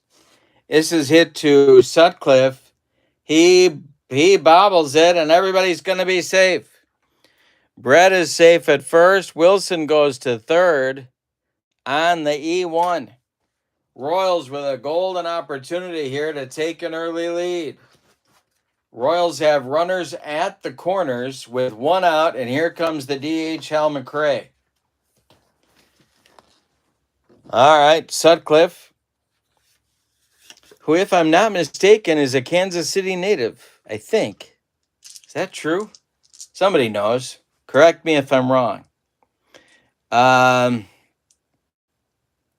All right, the delivery by Sutcliffe to McRae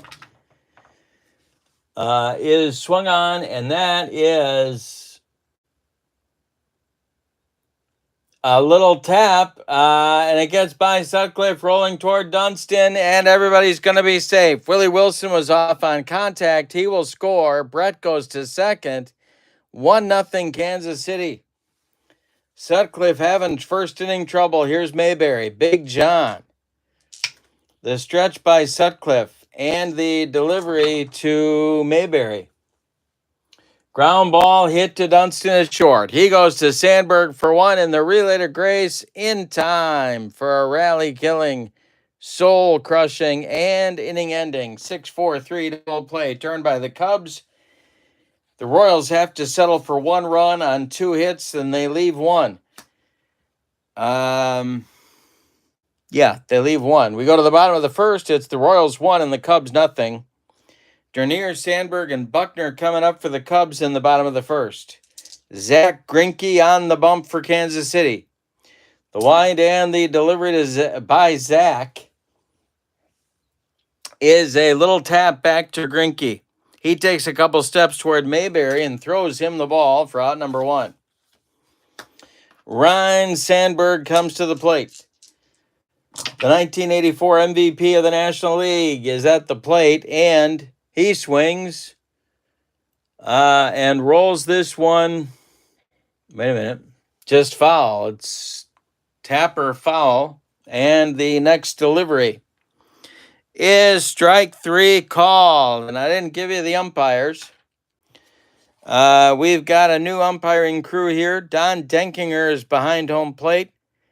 Angel Hernandez is at first base, everybody's favorite. Durwood Merrill at second, and John Trumpain at third. And I didn't tell you about the ballpark either. Wrigley Field is semi-small for a right-handed batter and semi-small for a left-handed batter. Now it's Bill Buckner with 2 outs and nobody on. Zach Greinke kicks and delivers. Happy Friday to all you guys, by the way. And he strikes out Buckner. 4 out, number 3.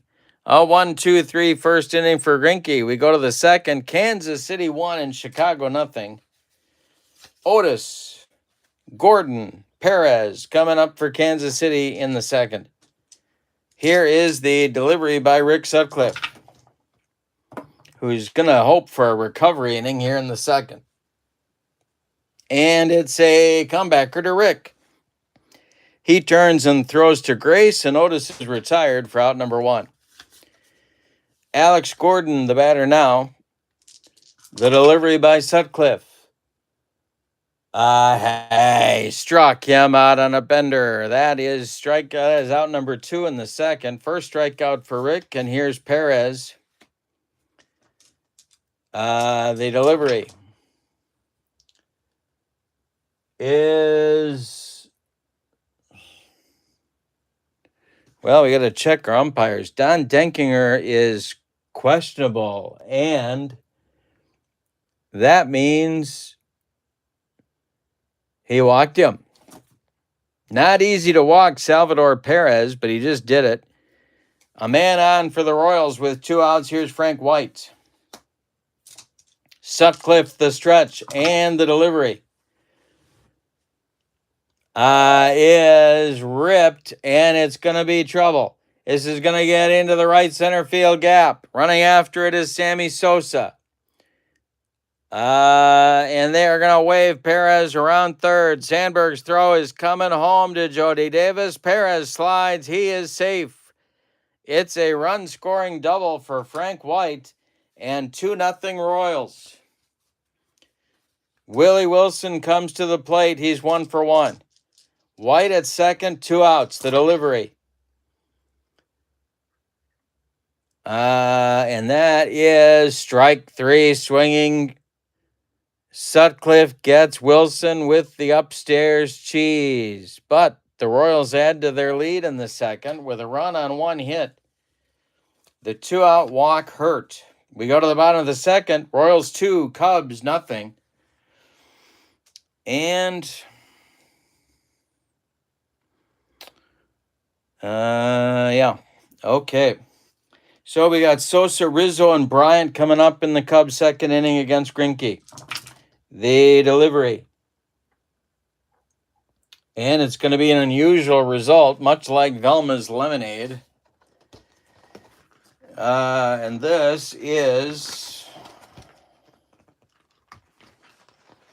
memorable plays in the field. All right. That is hit to third. That is Brett. Is he gold? He's semi-gold. He's not gold. And it's by him down into the left field corner. Sammy around first. He's going to second with a leadoff double. All right. Sammy is in scoring position with nobody out. And here is Anthony Rizzo, the DH. Bryant is on deck. Cubs with a chance to strike back here and get themselves on the board. Okay. The stretch by Greinke. He checks Sosa at second, and the delivery home is going to be strike 3. Rizzo swings through a bender, and there's 1 down. Greinke needed that one. Here's Chris Bryant, Mark Grace on deck. Pretty good Cub lineup. The delivery is Swung on and hit to left and deep. Back goes Gordon. Warning track. Wall, and it's gone into the bleachers. We got a 2-2 game. It's ballet time out there. A 2-run home run by Bryant ties it up. Two deuces are wild. We're in the bottom of the second. All right, now it's Grace. 1 out. Greinke deals to him. And this will be a base hit to center field. A 64 hopper out to Willie Wilson, who collects it and gets it back in. Grace is aboard. Now it's Jody Davis. The Royals looking for a twin killing. The stretch by Greinke and the delivery is a ground ball hit to first. That's Mayberry. He fires to Witt for 1. The relay back to Mayberry is in time for a rally-killing, soul-crushing, and inning-ending 3-6-3 double play. But in the inning, the Cubs get 2 runs on 3 hits. They don't leave anybody. We go to the third. Cubs 2, Royals 2.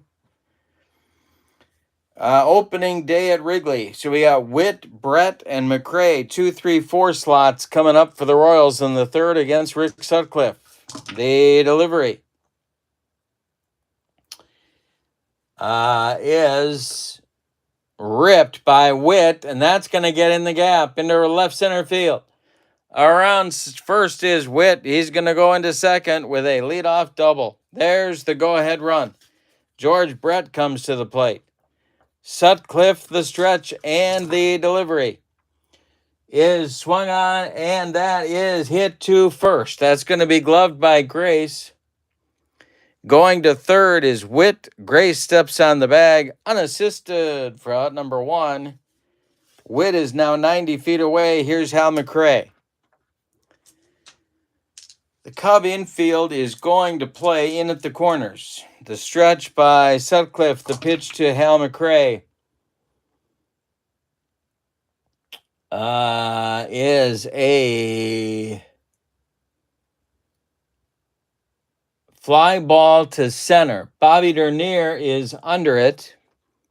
Witt is tagging up, or is he? Let's see. He will hold. Ooh, he doesn't want to take liberties on Bobby Dernier. He stays at third with 2 outs now. It's Mayberry. 2-2 game. Sutcliffe trying to get out of it. The stretch and the delivery to Big John is a base hit for Mayberry into right field. That'll score Witt. It's 3-2 Royals on a clutch 2-out single by John Mayberry. Royals lead 3-2. Now it's Amos, 0 for 1 and still cranky because I'm playing him in right field. Sutcliffe, the stretch, and the delivery is swung on. That's bounced to first. Grace gloves it to his right. He'll feed Sutcliffe covering, and the side is retired. But the Royals reclaim the lead in the third with a run on 2 hits. They leave 1. We go to the bottom of the third. Royals 3, Cubs 2. And refreshing Colombian beverage time. Yeah. Marathons, baby. Marathons. All right, here we go. Dunston will lead it off in the Cub third. He'll be followed by Dernier and then Sandberg. The windup and the delivery is hit in the air to the outfield. This is a chance for the Royals, and they got some gloves out there, let's just say. Let's just leave it at that. And this is hit to left. That is Alex Gordon, and he will make that catch for out number 1. 1 away in the Cub third. Will bring up the top of the order. The Deer, Bobby Dernier, comes to the plate against Greinke. The first half of the daily double. Him and Sandberg. The delivery is a ground ball hit to first. That's Mayberry. He'll step on the bag for out number 2. Now it's Sandberg. He struck out in the first. The windup and the delivery that is hit to center and deep. Back goes Willie Wilson. He's to the track, and he makes the catch for out number 3. Cubs, they had a chance there, but Sandberg just flew out. We go to inning number 4. It's the Royals 3 and the Cubs 2.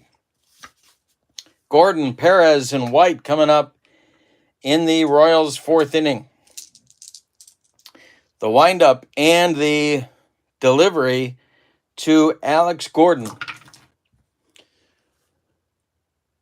is a base hit for Gordon into the right center field gap. Sammy Sosa cuts it off before the track, but Gordon's into second with a leadoff double. Perez comes to the plate.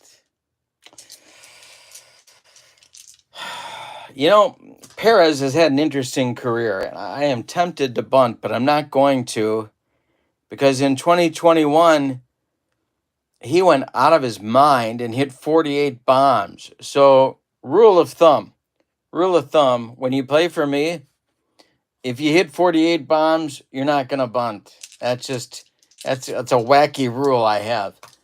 All right, the delivery by Sutcliffe is a base hit to left field. Drops in front of Bill Buckner. Are they going to wave Gordon home? Here he comes. The throw from Buckner is coming home. It's cut off by Bryant. And Gordon scores the 4th run of the game for Kansas City. It's 4-2 Kansas City. White comes to the plate. He hit a big 2-out double in the second. Stirring now in the Cub bullpen. Sutcliffe's having trouble.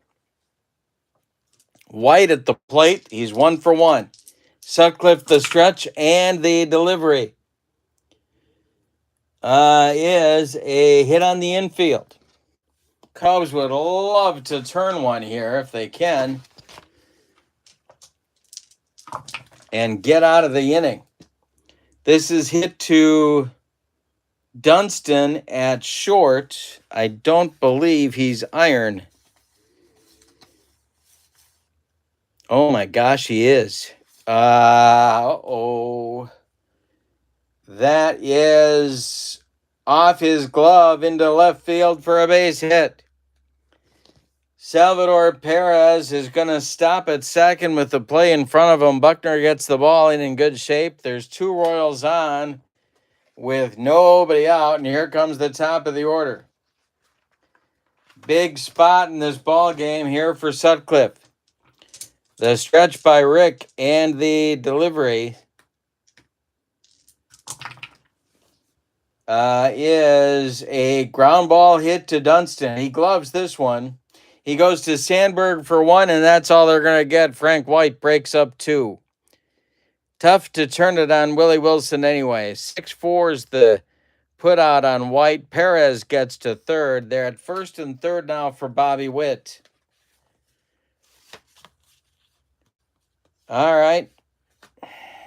2 on, 1 out. We're in the 4th. Royals lead by 2.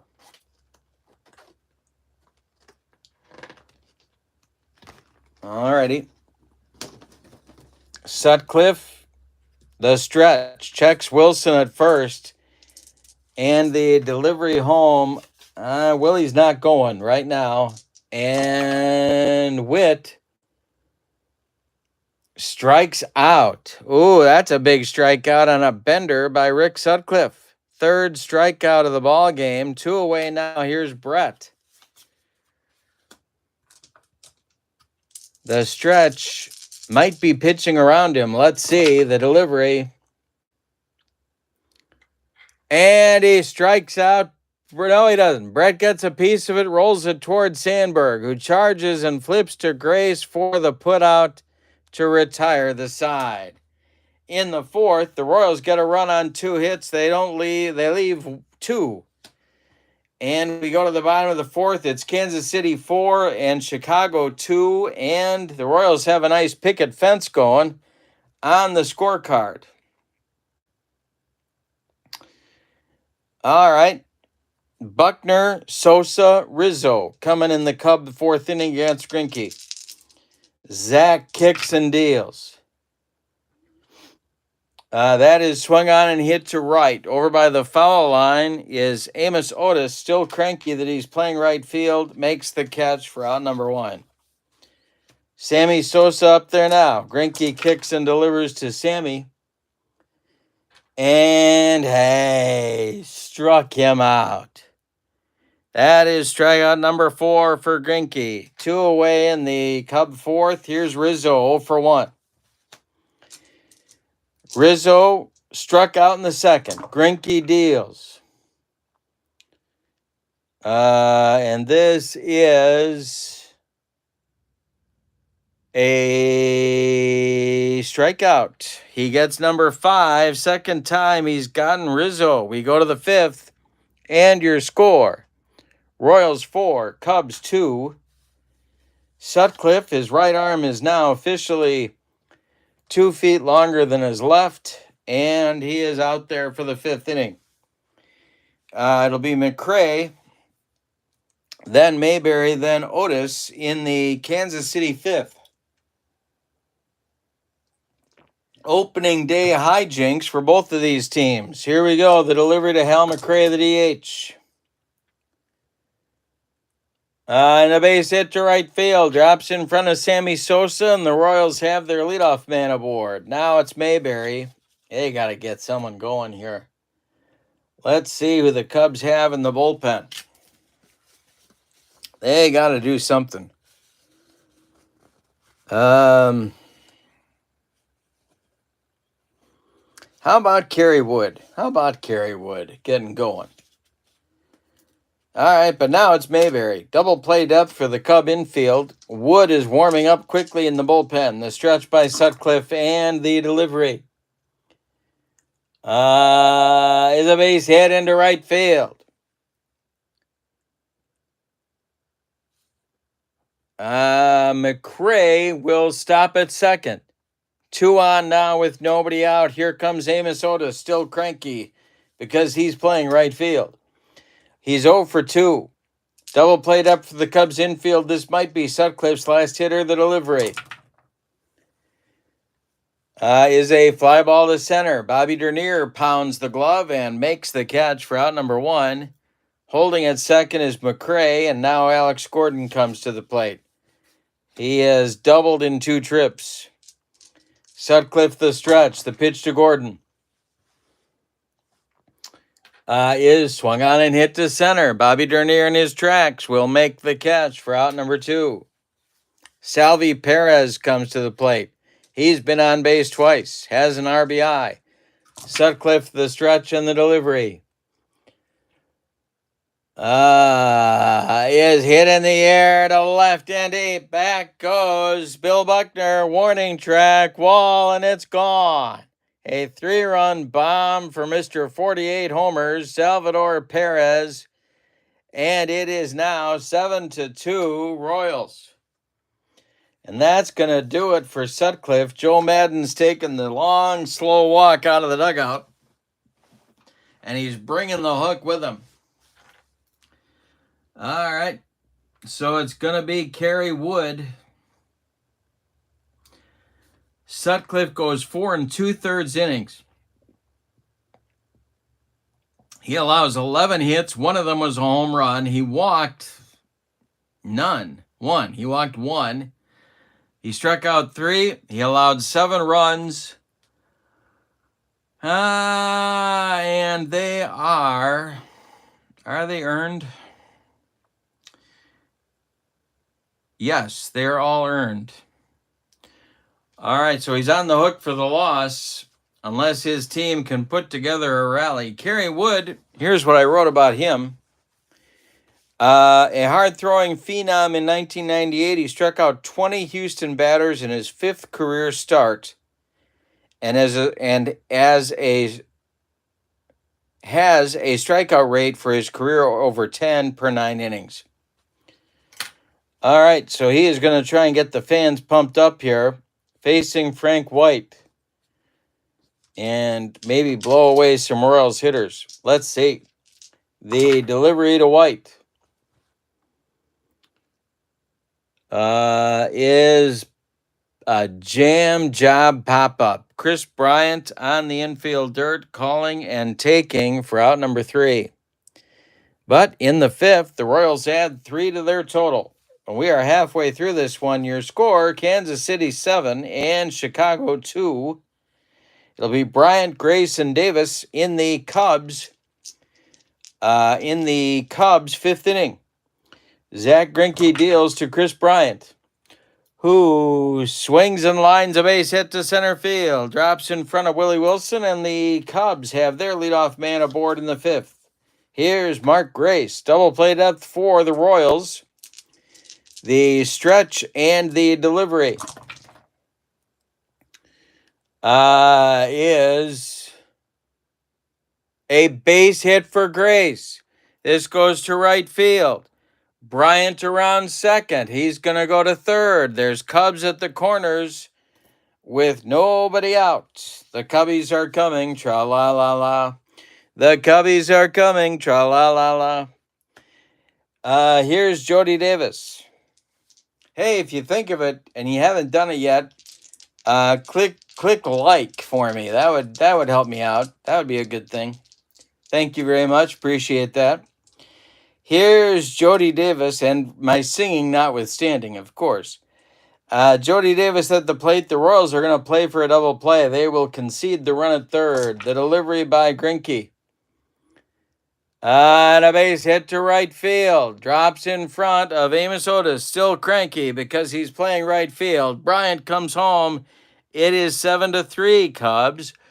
Grace will go to third as Otis's throw comes into second base, and now the Royals bullpen has to get busy. Nobody out in the 5th. Dunston coming to the plate. And it'll be Kevin Apier starting to warm up in the Royal bullpen. All right. They're still playing at double play depth. Tough to turn one on Dunston. The stretch by Greinke and the delivery to Sean Dunston is strike 3 swinging. Greinke took him up the ladder, and that's 6 strikeouts now for Zach. 1 down. Here's Bobby Dernier. 7-3 Royals. The stretch by Greinke and the pitch to the Cubs center fielder. And hey, struck him out. Number 7 for Greinke. Sandberg comes to the plate. And boy, do they need a long one from him. The stretch by Greinke and the delivery to Rhino is hit on the infield. Royals pretty good defensively. That kind of jumps out at you when you look at the cards. It is hit to White. He will sidearm it to John Mayberry to retire the side. Cubs have to settle for a run on 3 hits. They leave 2. We go to the 6th. It's the Royals 3 and it's the Royals 7 and the Cubs 3. And Kerry Wood is coming out for his first full inning of work. All right. Top of the order, Willie Wilson coming up there now. He's 1 for 3. Kerry Wood deals. And this is popped up. Ryan Sandberg in short center field, calling and taking for out number 1, keeping Willie Wilson off the bases. A big priority for the Cubs. Here's Bobby Witt Jr. The delivery by Kerry Wood is a fly ball to center. Coming in a few steps is Dernier, and he puts it away for out number 2. George Brett is 0 for 3, and he's up there now. Kerry Wood winds and deals to the 1980 MVP, and this is Well, wow. Let's see. I think Brett got it. Let's see what happens here.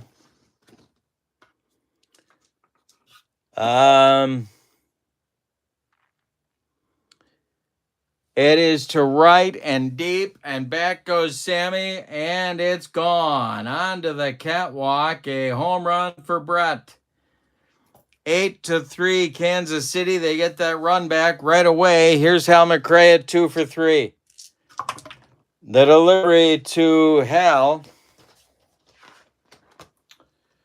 And hey, struck him out with the cheese.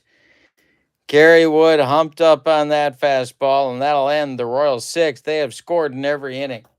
We go to the bottom of inning number 6, and your score, Royals 8, Cubs 3. And I'm going to try and squeeze one more inning out of Zach Greinke here. It'll be Buckner, Sosa, and Rizzo coming up in the Cubs' 6th inning. The windup and the delivery. And hey, strikes out Buckner for the second time in the game. 8 strikeouts now for Zach. The batter now, Sammy Sosa. The delivery to Sammy is a fly ball to center. Back a few steps is Willie Wilson, but he's got room and makes the catch for out number 2. Anthony Rizzo is 0 for 2, a pair of punch-outs, and he's up there now. And the delivery to him. He walks him. A 2-out walk puts Rizzo at first. That's Chris Bryant coming to the plate now. Royals bullpen is stirring. We will see if Greinke comes out for, we'll see if he finishes this inning. Greinke, the stretch, and the pitch to the Cubs' third baseman, Bryant. And this is trouble. It is going to be to center and deep. Back goes Willie Wilson. Warning track wall, and it's gone. A 2-run bomb for Bryant. Back and forth we go. The Cubbies are coming, tra-la-la-la. The Cubbies are coming, tra-la-la-la. That is now 8-5 Kansas City, and Grace comes to the plate. Apier throwing in the bullpen. Grace 2 for 2 of the delivery. Is a ground ball to second. That is gloved by White. He sidearms it to Mayberry, and the side is retired. But the Cubs strike back in the 6th with 2 of their own on a 2-out, 2-run home run by Chris Bryant. We go to the 7th. Royals 8, Cubs 5. And Wood is going to pitch his second full inning. He'll face Mayberry, then Otis, then Gordon. The 5, 6, 7 batters. Kerry Wood deals. It is swung on by Mayberry. It's a ground ball to first. Grace to his right, gloves it, and feeds Wood covering for out number 1. Otis is 0 for 3 and still cranky. He's up there now, and the delivery. Hey, struck him out. Number 2 for Kerry Wood. 2 down in the 7th, and Alex Gordon comes to the plate at 1 for 3. The delivery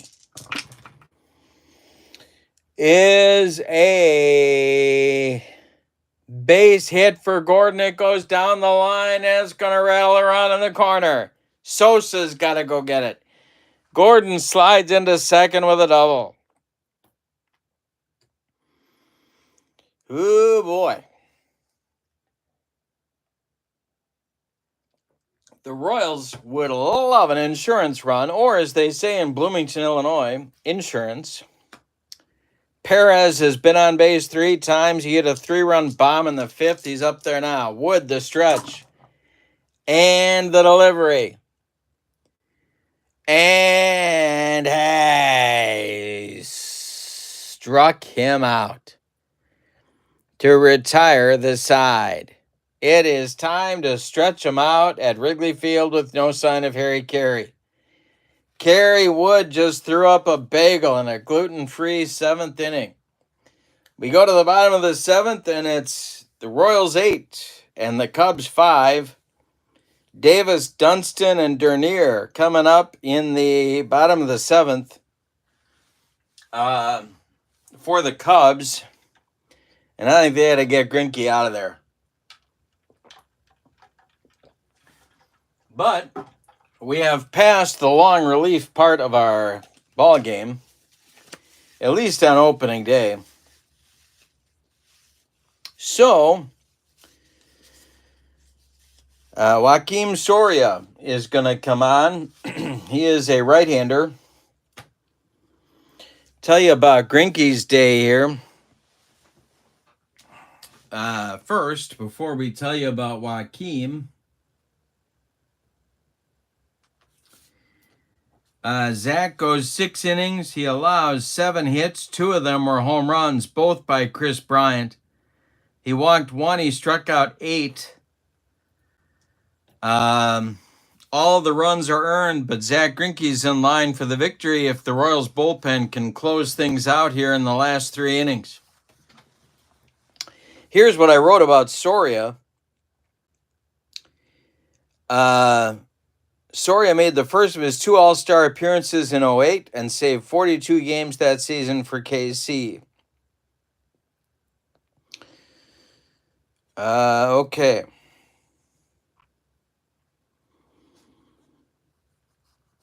All right. So,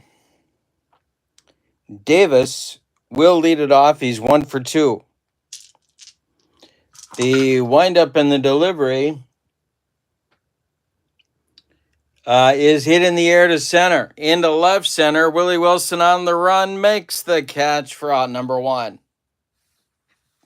Dunston is 0 for 2, and he's up there now. Soria deals. Swung on, it's bounced to short. Bobby Witt guns it to Mayberry at first for out number 2. Bobby Dernier is up there now. He's 0 for 3. And the delivery. And that is a ground ball to short. Bobby Witt gobbles it up and fires to Mayberry for out number 3. Nothing across for the Cubs in the 7th. We go to the 8th and your score. Kansas City 8 and Chicago 5. I'm going to leave Wood out there for the moment. He'll face White, Wilson, and Witt. The delivery. And it's a ground ball hit to third. Chris Bryant by the third base bag gloves it and fires across the diamond for out number 1. That'll bring up Willie Wilson. Willie is 1 for 4.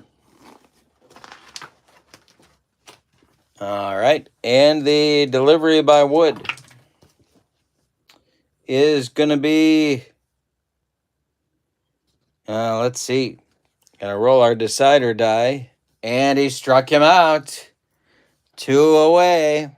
4 strikeouts now for Wood. Bobby Witt Jr. comes to the plate. And this will be, and Brett will be next, or would be next. The delivery by Witt. And that is ripped to right field. And it's going to get over the head of Sammy Sosa and one hop the wall.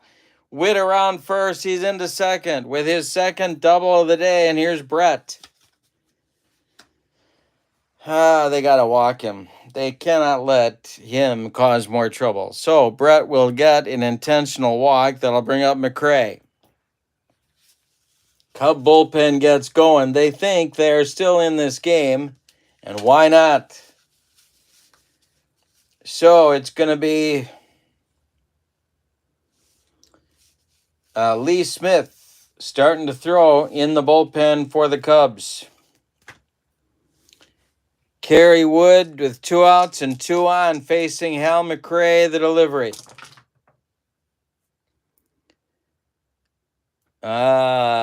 is swung on by McRae, and that's going to be trouble. That is going to be big trouble. McRae is nothing. He's not a hero. Well, he's a hero and a champion. All right. Well, let's see if he got it. It's going to be extra bases at least. And it's going to be over the head of Bobby Dernier in center field. Around third and scoring is Witt. George Brett is going to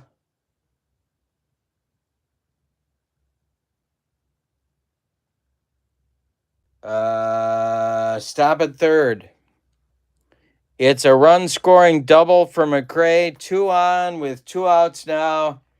Here is Mayberry. This might be Wood's last hitter. Or do they walk him? Yeah, they're going to walk him and bring in Smith. Another intentional walk issued by the Cubs. Here comes Lee Smith, another fireballer taking over for Kerry Wood. So Wood is done after 3 innings of work. He allows 4 hits. One of them was a home run. He walked 2 men intentionally, nobody unintentionally, and he struck out 4. He allowed 2 runs. They're both earned.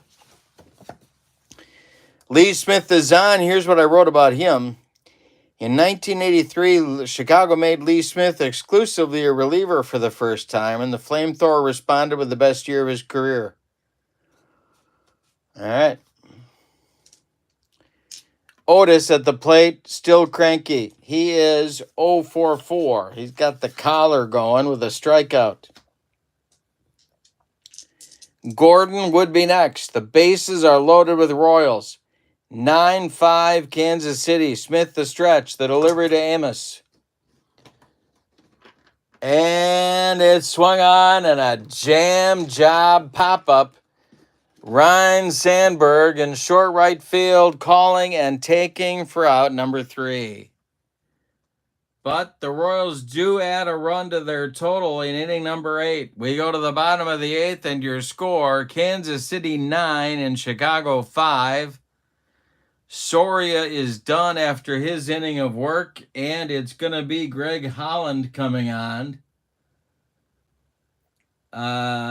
in the bottom of the 8th. Holland, on this card, I wrote that he earned the first of 3 All-Star berths in 2013 and was an important part of the KC playoff runs in the mid-2010s.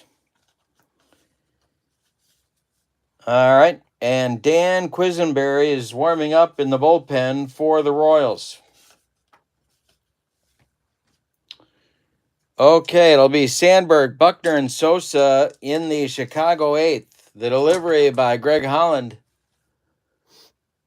is going to be box and bogeys. We got to look at the box and bogeys chart. Where are we? Here we are. Box and bogeys. This is a fly ball hit to center, and Willie Wilson loses it in the sun. It is going to drop off his... He recovers, but it's off his glove, and a 2-base error that puts Sandberg at second. Good start in the Cubs' 8th. That's the kind of botch you need to put together a rally. Here's Billy Buck. The stretch by Holland and the delivery to Buckner is a base hit for Buckner to right field. Around second comes Sandberg. He's going to score, and it's now 9-6. The Cubbies are coming, tra-la-la-la. Here's Sammy Sosa, 1 for 3. Holland having trouble. The stretch and the delivery to Sammy. And hey, struck him out. That's a big out right there. Here's Anthony Rizzo 0 for 2 with a pair of strikeouts and a walk. Holland the stretch, the pitch to Rizzo. And this is ball 4. He walked him. That's going to bring the tying run to the plate in the person of Chris Bryant, who's got 2 bombs in the game already. Well, do you go to Quisenberry here?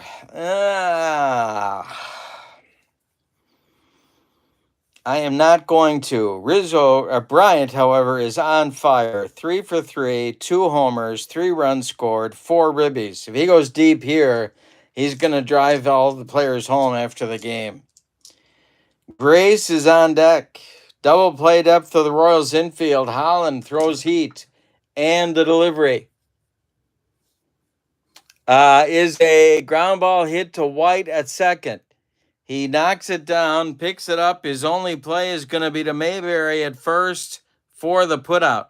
Runners advance. Buckner goes to third. Rizzo goes to second. And now Grace is the tying run at the plate. Holland the stretch. Jody Davis would be next. The delivery to Mark is a pop-up. In fair territory, John Mayberry there and takes it for out number 3. The Cubs get a run, but that's all. They leave 2. The run is not earned, but it'll be happily accepted. We go to the 9th, and your score, Kansas City 9 and Chicago 6. Gordon, Perez, and White, 7, 8, 9 coming up for the Royals in the 9th inning. They're looking for more. Lee Smith is out for his first full inning of work. The delivery is a ground ball hit to short. That's gobbled up by Dunston, who fires to Grace for out number 1. Salvi Perez is at the plate. The delivery to him. Let's see. Where did my decider die go? Here we go. And this is a ground ball hit to third. That's Bryant. He fires to Grace for out number 2. Frank White, the batter now. He is 2 for 4. The delivery to him. Swung on. That is hit to right and deep. Back goes Sammy. He's on the track. He makes the catch for out number 3. That retires the side in the Royals' 9th inning. We're going to get a new pitcher, and that's Dan Quisenberry for the potential save. Not a hard thrower, of course. Quisenberry was a sidearm and submariner. I wrote that Quiz is one of the finest relievers in the league for almost a decade, saving 244 games in his career. It's Jody Davis, Sean Dunston, and the top of the order with Bobby Dernier due up. And let's see if the Cubs are going to go to their bench. They're all right-handed batters. But they are going to go to the bench, I think. No, they're not. Jody's going to bat. Here we go. He's 1 for 3. And the delivery to him is a let's see.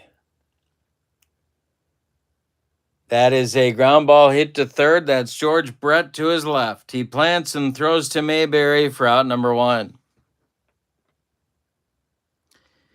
We're going to get a pinch hitter for Dunston, and that's going to be Seiya Suzuki. Batting for Sean. Dernier is on deck.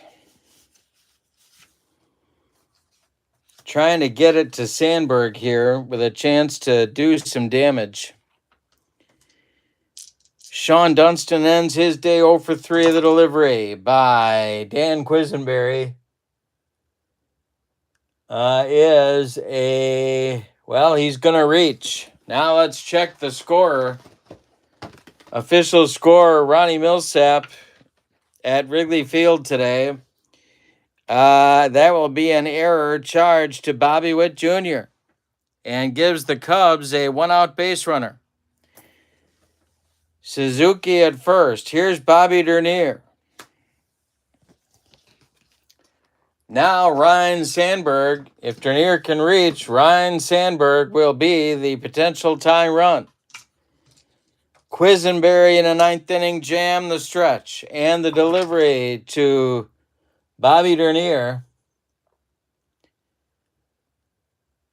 is a fly ball to left. Can of corn for Alex Gordon. He's got it for out number 2.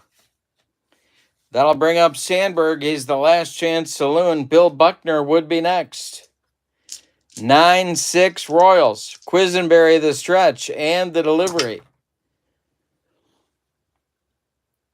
is a ground ball to second. Frank White's got it and flips to Mayberry for the Kansas City Royals winner on opening day. Let's give you the totals on Game 2 of the marathon. For the visiting and victorious Royals, who scored in 7 of the 9 innings off of Cubs pitching, 9 runs on 2, 4, 6, 8, 10, 12, 14, 15 base hits. And they committed 2 errors, and they got away with it. The Cubs with 6 runs on 2, 4, 6, 8 base hits, and they committed 1 error. The winning pitcher is Zach Greinke on opening day. He is 1-0, of course. The loss goes to Sutcliffe. And Quisenberry earns a nerve-wracking save. But a save nonetheless. And so goes Game 2 of our marathon. And we are now ready for game number 3, which happens to be, going by the magic of YouTube, out to sunny California. And let's see. We got to turn the page here in more ways than one. We are in Anaheim, California at Angel Stadium. Oh, actually, I think this is in Los Angeles, isn't it? Yeah, I should look that up. Before I get to the particulars of Game 3 of the marathon, I should tell you that the 50 Years of Baseball Greatness is now available at the PLAAY Games website, and it is ready for order. So the link is in the description for this video, and I've also put the link to channel membership on my channel. With membership on my channel, you get access to videos that subscribers cannot see. Playing tips, playing demos, special reports, book reviews, exclusive replays, all sorts of videos. Big archive now. You also get discounts in my secondary store. $10 off per set, $2 off per team, and you get a free gift from me every month. So that's a great value as well. So check out both of those links. But the 50 Years of Baseball Greatness is ready to go and can be ordered right now. All right, so it's the Los Angeles Dodgers at the California Angels in game number 3 of the marathon. And I have never done a triple header, and by golly, we're getting it. We got it all going on here today. I have never done 3, and so thank you for being with me. The lineups, first of all, let me tell you about the stadium, or I'll forget to do that. For right-handed batters at Angel Stadium, for righties, it's a normal park. For lefties, it's semi-big. The umpires because I'll forget to tell you about them also. I'm using this column. Jim Evans is the home plate umpire. Pat Hoberg is at first. Ed Montague at second. And Harry Wendelstedt at third base. So those are your umpires for Game 3. The batting orders will go like this. Shohei Ohtani leads off. He's the DH for the Dodgers. Mookie Betts bats second. He'll play short. Reggie Smith bats third. He's in right field. Ron Cey cleans up. He's at third base. Pedro Guerrero bats fifth. He's in left. Steve Garvey bats sixth. He'll play first. Cody Bellinger bats seventh. He's in center field. Mike Scioscia bats eighth. He'll catch. Davey Lopes bats ninth. He'll play second base. On the mound, it's Fernando Valenzuela. This is the Phenom season of 1981. Here's what I wrote about him. Valenzuela exploded on the MLB scene in 1981. He led the circuit in starts, complete game shutouts, innings, and strikeouts. All right, for the homestanding Angels, the lineup, the batting order goes like this. Brian Downing leads off. He's the DH. Sean Figgins bats third. He's second. He's in left field. Mike Trout bats third. He's in center. Tim Salmon bats fourth. He's in right. Bobby Grich bats fifth. He'll play second. Don Baylor bats sixth. He's going to play first base. Doug DeCinces bats seventh. He's at third. Dick Schofield bats eighth. He'll play short. And Bob Bowen bats ninth. He'll be the catcher. On the mound, because I don't know what else to do with him, it's Nolan Ryan on opening day. I wrote here, Ryan made his fourth of 8 All-Star teams in 1977. He led the league in complete games and strikeouts. All righty. We are ready to go, and I'm gonna start on the H2O here. Get the H2O, get the agua going.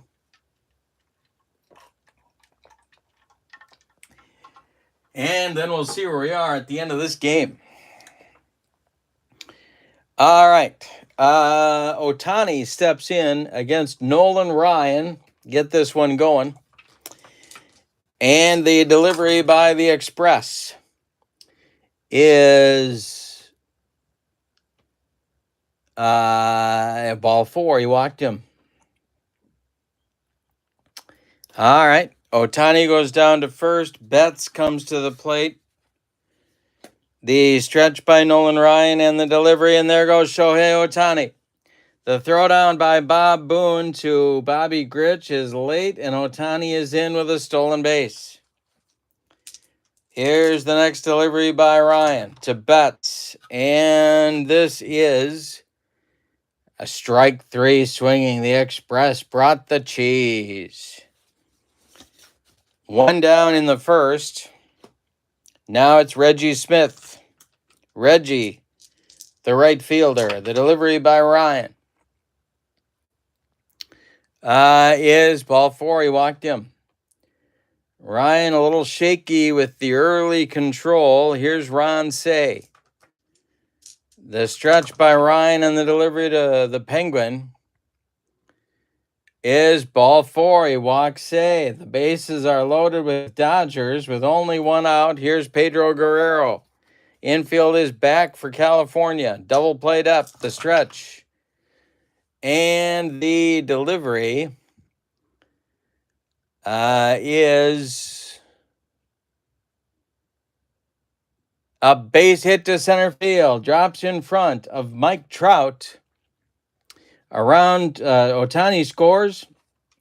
Around third comes Smith. He's going to score. And going to third is Cey. It's a 2-run single for Pedro Guerrero, and the Dodgers lead 2-0. All right, now it's Garvey. Double played up for the Angel infield. They delivery to Steve. Is going to be swung on and hit to left and deep. Back goes Figgins, warning track, wall, and it's gone. A 3-run home run for Steve Garvey. 5-0 Dodgers. Yikes. Ryan with first inning trouble. Now it's Cody Bellinger. The windup and the delivery by Ryan. And it's going to be a ballpark check. See what happens here.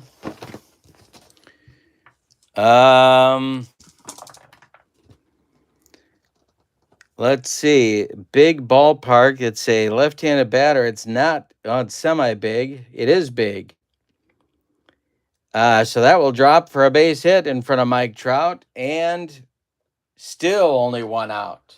Well, the Angels got to get the bullpen going now. Got to get the bullpen cooking.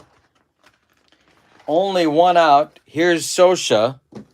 Let's see who they're going to get firing in that bullpen.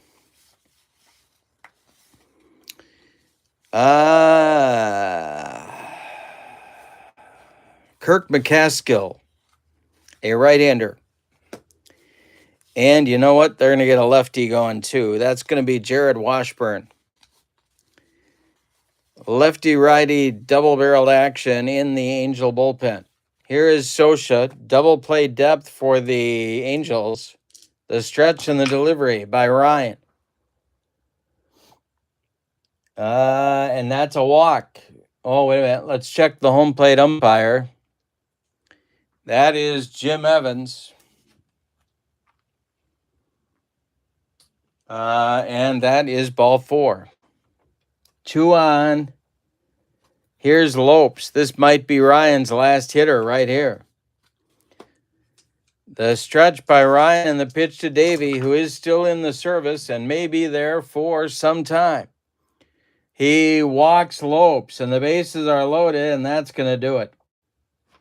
That's going to be all for the Express in inning number 1. We're going to get a lefty on for Ryan. It's going to be Jared Washburn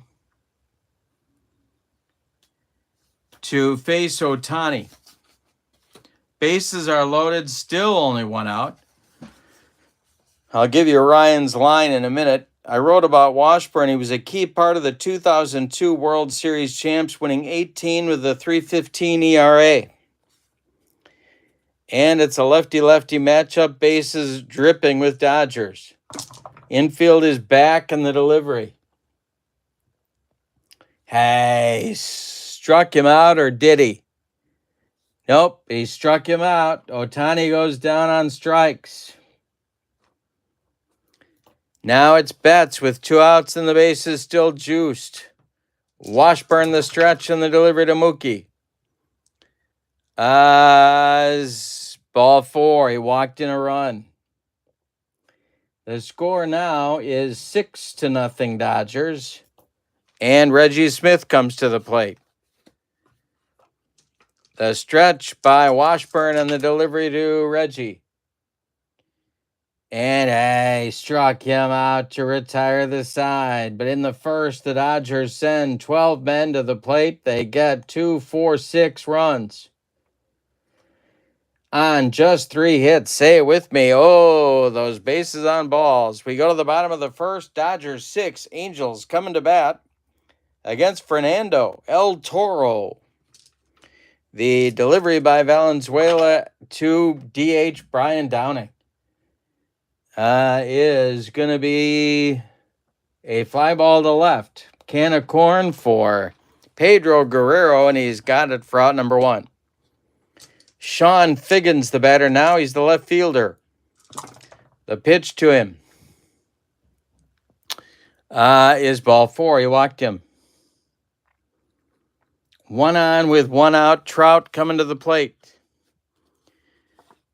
The stretch by Valenzuela and the delivery, and there goes Sean Figgins. The throw down by Sosha to Lopes is late. It's a stolen base for Figgins. He's in scoring position. Trout the stretch and the delivery from Valenzuela is a base hit for Mike Trout. This goes to left field. Figgins around third. He's going to score. It's 6-1 Dodgers. And Trout at first base. Now it's Tim Salmon, double play depth for the Dodger infield. The stretch and the delivery is going to be a ballpark check. Another ballpark check. And let's see what we get here. This will big ballpark. We have a right-handed batter. It's normal. It's not big. It is a foul ball caught by the fan near third base. Batter still at bat. All right. Out of play. Somebody from Ojai, California caught that one. And Tim Salmon still at the plate. Valenzuela deals to him. And he walked him. Well, that's not what the Dodgers want to see. 2 walks by Valenzuela in the first inning. Here's Grich. Double play depth for the infield. The stretch and the pitch to Grich. And hey, struck him out on a scroogey. 2 down in the first. Now it's Baylor. The stretch by Valenzuela and the pitch to Don Baylor is ball 4. Third walk in the inning for Valenzuela. The bases are loaded with Angels with 2 outs for DeCinces. The stretch by El Toro and the delivery is a ball 4. He walked in a run, his 4th walk of the first inning. 6-2 Dodgers now. Angels climbing back in it. Here's Dick Schofield. The Angels are coming. Tra-la-la-la. The stretch and the delivery by Valenzuela. And we're going to have plate drama. Oh, boy. Valenzuela is not giving the Dodgers a very good start here to this ball game. He's putting the Angels right back in it. And that is caught by Socha, so it's not a wild pitch. But the bases are still loaded, so we will go to our umpire chart. Strict umpire at home. Jim Evans is not strict. Strike 3 called. And that'll end the first inning. But the Angels get a couple of runs on 1 hit. Say it with me. Oh, those bases on balls. We go to the second inning. It's the Dodgers 6 and the Angels 2.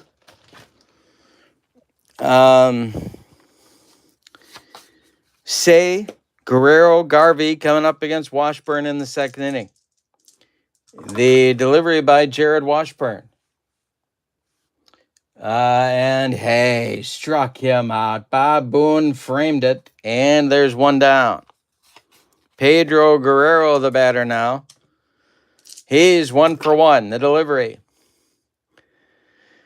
is a base hit to left field. Drops in front of Sean Figgins. Guerrero's aboard. 1 on with 1 out for LA. And here's Garvey. Double play. Bob, there are not ballpark cards with the set, but they are available on the website. For under the freebies, and if you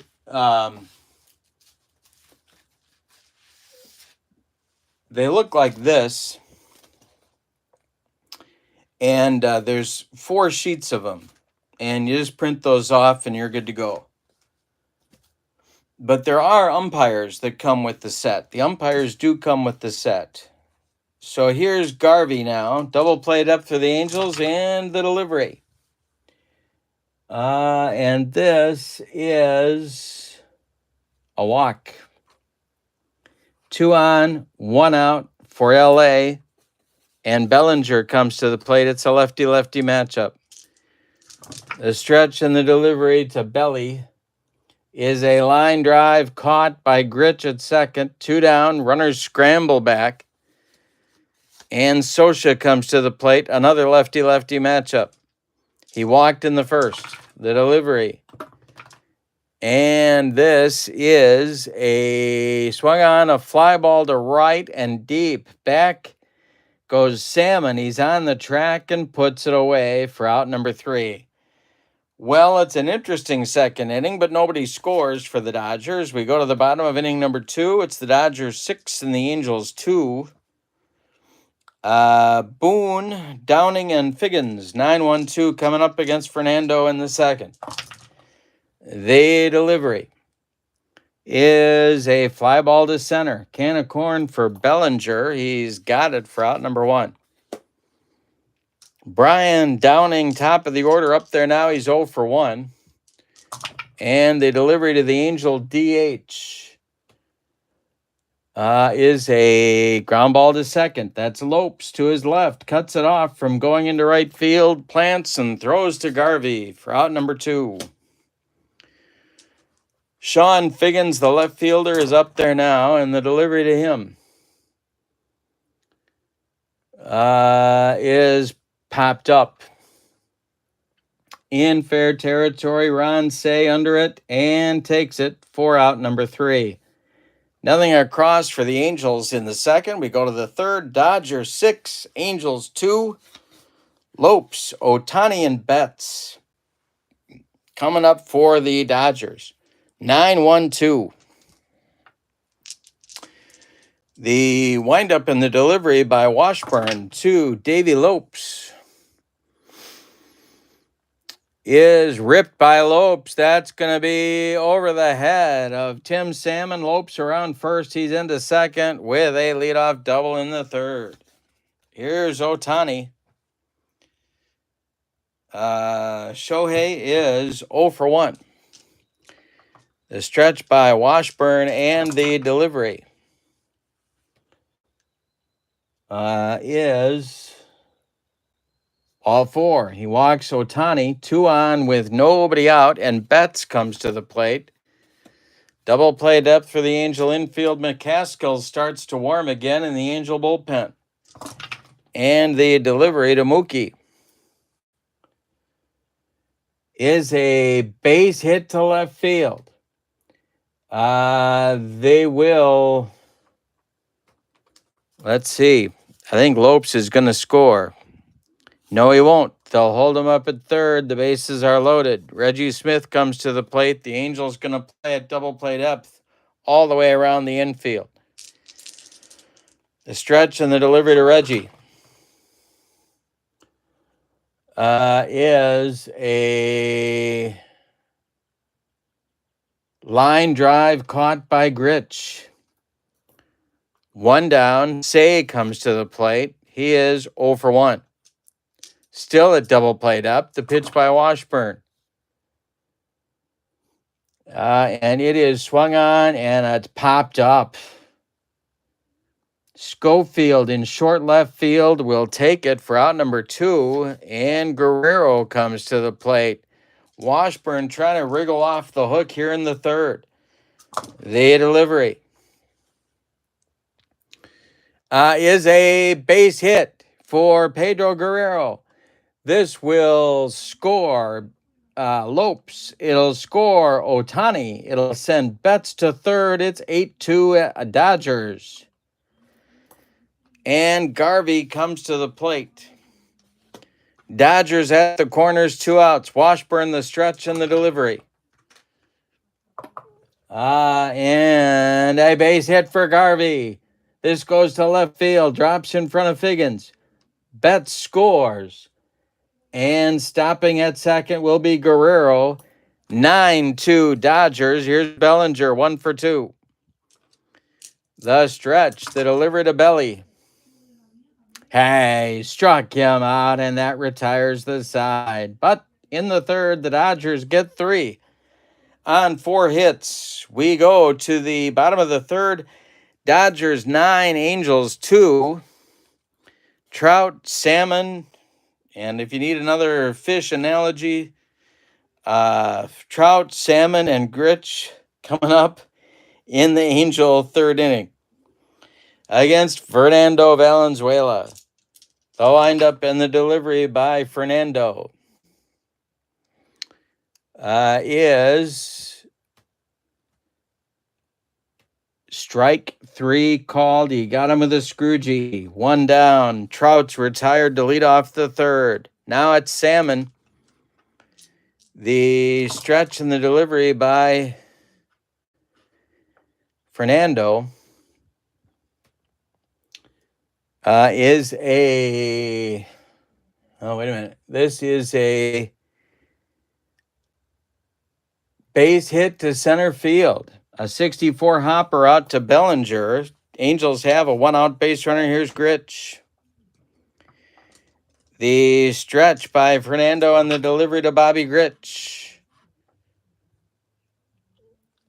is strike 3. Got him with the gas. Second time Grich has gone down on strikes, and here's Baylor. Don walked in the first. The delivery is swung on and hit to center and deep. Back goes Bellinger, warning track, wall, and it's gone. A 2-run home run for Baylor cuts into that Dodger lead. It's 9-4. Here's DeCinces, 2 outs. The delivery to Doug. And that is a line drive caught by Say. That was ticketed for left field. Ron made a nice play, and it retires the side. We go to the fourth, and your score, Dodgers 9, Angels 4. It'll bring up Sosha, Lopes, and Ohtani, and we're going to get a new Angel pitcher, and that's going to be Kirk McCaskill, my other long man in the bullpen. So we're going to hope for some length out of Kirk. This is a delicious H2O. All righty. Doing a marathon. The Kurt Berglund's 50 Years of Baseball Greatness. Available now at the Play Games website. I've linked it in the description for this video so you can check that out. Available now to be ordered. And a lot of fun creating the set. A lot of fun playing the games. And I'm glad that you're with me. Thanks for joining me on a Friday night marathon. Why not? All right, here we go. Sosha will lead it off. He'll be followed by Lopes and Ohtani in the Dodger fourth. They're up by 5. McCaskill, let's see what I wrote about him. I do not remember. He had his best season in '89, winning 15 games with a 2.93 ERA in over 200 innings of work. All right. Delivery to Sosha. And this is swung on. It is a ground ball to short. That is Schofield. He fires to Don Baylor at first for out number 1. Davey Lopes, the batter now. He doubled and scored in the third. The delivery to him is a little chop rolling toward third baseman Doug DeCinces. Lopes is aboard with an infield hit. That'll bring up Ohtani. 1 on with 1 out. Ohtani, the batter, and the stretch. And delivery by McCaskill is ripped by Ohtani, and this is going to be to right and deep. Back goes Salmon, warning track, wall, it's gone. Dodgers with another home run, or with their second home run, 11-4 Dodgers in the fourth. Here's Betts. He's 1 for 2. We got a slugfest at Angel Stadium. The delivery to Mookie is a Line drive caught by Gritch. 2 down. And now Reggie Smith comes to the plate. He's 0 for 2. McCaskill deals to the Dodger right fielder. And he walked him. Second time Reggie has walked. Dodgers with a 2-out base runner. Here's Say. McCaskill, the stretch, and the pitch to Ron Say is a base hit to left field. Drops in front of Figgins. Stopping at second is Smith. There's 2 on with 2 outs. Here's Guerrero, who's got 3 hits in 3 trips. McCaskill, the stretch, and the delivery to Guerrero is a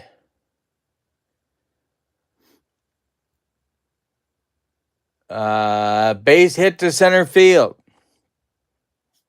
Oh, wait a minute. No, it's not. It's a strikeout for Guerrero, and that'll retire the side. 2 in for the Dodgers in the 4th. On 3 hits, they leave 2. We go to the bottom of the 4th. Dodgers 11, Angels 4. Schofield, Boone, and the top with Downing coming on in the Angel 4th inning.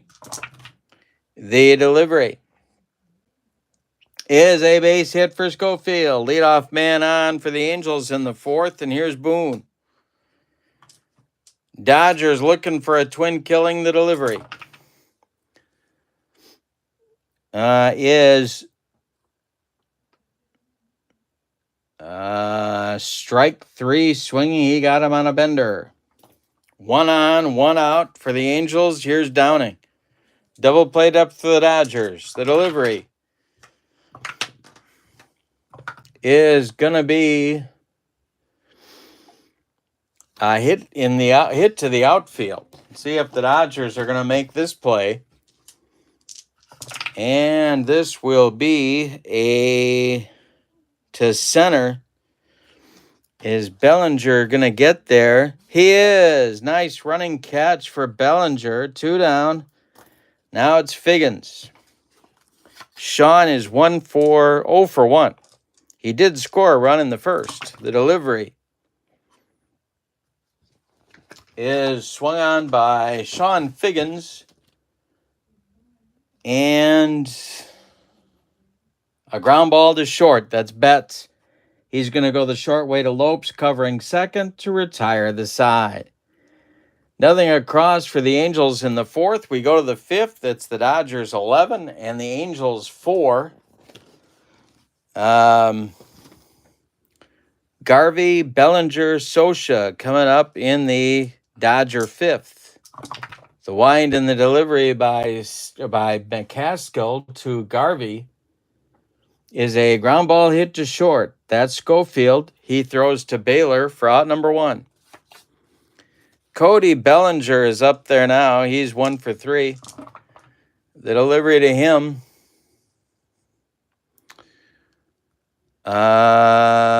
is strike 3 called. Second strikeout for McCaskill. 2 down. Here's Scioscia. Nobody aboard. And the delivery by Kirk McCaskill is popped up on the infield. This is Schofield calling and taking for out number 3. First time the Angels have retired Dodger hitters in order in an inning. We are halfway through this one. Game 3 of the marathon. Dodgers 11, Angels 4. Not Figgins. Trout, Salmon, and Gritch coming up in the Angel 5th. Here's Valenzuela. And the delivery to Mike Trout is a ground ball to short, gobbled up by Betts. He fires to Garvey for out number 1. Tim Salmon is 0 for 1. He's up there now. Or he's 1 for 1. Excuse me. He's up there now. And the delivery to him is ripped to right. And it's going to get down and it's going to get into the corner. Salmon around first into second with a 1-out double. Now it's Gritch. Bobby is 0 for 2. Valenzuela, the stretch, and the pitch to Bobby Grich. And hey, struck him out. Number 6 for Fernando. And Grich has the hat trick in just 5 innings. Here's Don Baylor, who homered back in the 3rd. Valenzuela, the stretch, and the delivery. Is a walk. He walked him. 2 on with 2 outs for the Angels. Here's DeCinces. Stirring now in the Dodger bullpen. The delivery to Doug DeCinces is a line drive caught by a leaping Mookie Betts, and that'll retire the Angels in the 5th. We go to inning number 6. They get nothing on 1 hit. They leave 2. We go to the 6th. It's the Dodgers 11 and the Angels 4. Opening day for these teams. Lopes, Ohtani, and Betts coming up in the 6th. McCaskill kicks and deals. And hey, strikes out Lopes. 3rd strikeout for Kirk McCaskill. 1 down in the 6th inning. Here's Ohtani. 1 for 2. The delivery to Shohei is swung on by Ohtani, and this is going to be trouble. This is going to be trouble for the Angels. It is off the wall. No, it's not. It's caught in right. Salmon against the wall makes the catch. He's a home run king. He caught it. And Betts comes to the plate. All right, Mookie's 1 for 3. McCaskill trying to get out of the 6th. And this is a ground ball to 3rd. That's DeCinces. He fires to Baylor for out number 3. Well, McCaskill's got a little bit of a groove going here. He's got 7 in a row retired. The bottom of the 6th is on the way. It's the Dodgers 11 and the Angels 4. Schofield, Boone, and the top with Downing up against Fernando Valenzuela. The delivery by Dick Schofield is a fly ball to center. Can of corn for Bellinger. He's got it for out number 1. Bob Boone, the catcher, is up there now. And the delivery by Valenzuela.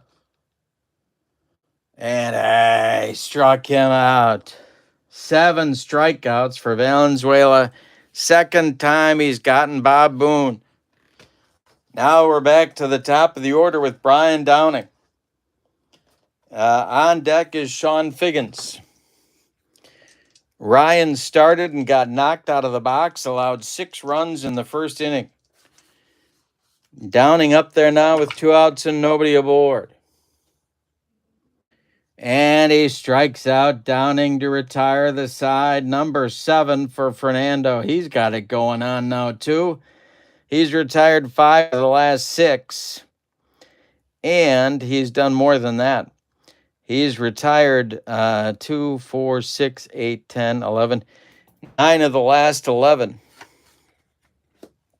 Fernando had a shaky start to the ball game as well, but he's put it back together.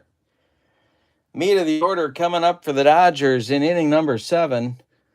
McCaskill continues. He'll face Smith, Say, and Guerrero. And the delivery. And he strikes out Reggie Smith. 4 strikeouts on the day for McCaskill. Here's Ron Say, 1 for 3. Dodgers started out hot. They have cooled off the last few innings. The delivery. And he strikes out Say. Bob Boone framing the pitches. Pedro Guerrero is 3 for 4, and he's up there now. The delivery is a base hit into right field. Past Grich, Tim Salmon collects it and gets it back in. Steve Garvey's 2 for 3, and he's up there now. The stretch and the delivery by Kirk McCaskill is a line drive caught by Gritch. A leaping grab by Bobby Gritch retires the side. Dodgers fail to score in the 7th. They leave 1. Time to stretch them out in Anaheim. With your score, Dodgers 11, Angels 4. Valenzuela will face Figgins, Trout, and Salmon in the 7th. All right, Figgins 0 for 2. The delivery by Fernando is a base hit. This goes to left field for the switch hitter Figgins. He's aboard. Trout is up there now, and the bullpen is getting busy for the Dodgers. Blake Trinan, a right-hander, starts to throw. Steve Howe, a lefty. All right, Trout's 1 for 3. The delivery to Mike. Ball 4. He walked him. Angels have 2 on with nobody out in the 7th. And here's Salmon, who's been on base 3 times. The stretch and the delivery by Fernando.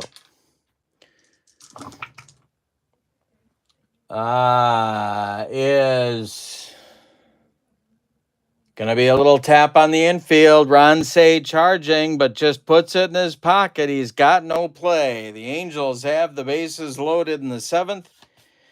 Gritch come to the plate. He's got the hat trick, looking for the golden sombrero. And Valenzuela's leaking oil on the mound. He's trying to get out of the 7th inning. This might be his last hitter right here. Infield is back. The stretch and the delivery to Gritch is swung on. Its hit to center. Back a few steps is Bellinger. He's going to make the catch. Tagging at third is Figgins. He will score. It is 11-5 Dodgers. And here comes Don Baylor. Double play depth for the Dodger infield to Sensei on deck. The delivery by Fernando. And he struck him out. Number 9 as Sosha frames the pitch. Does Sensei up there now? He's 0 for 2.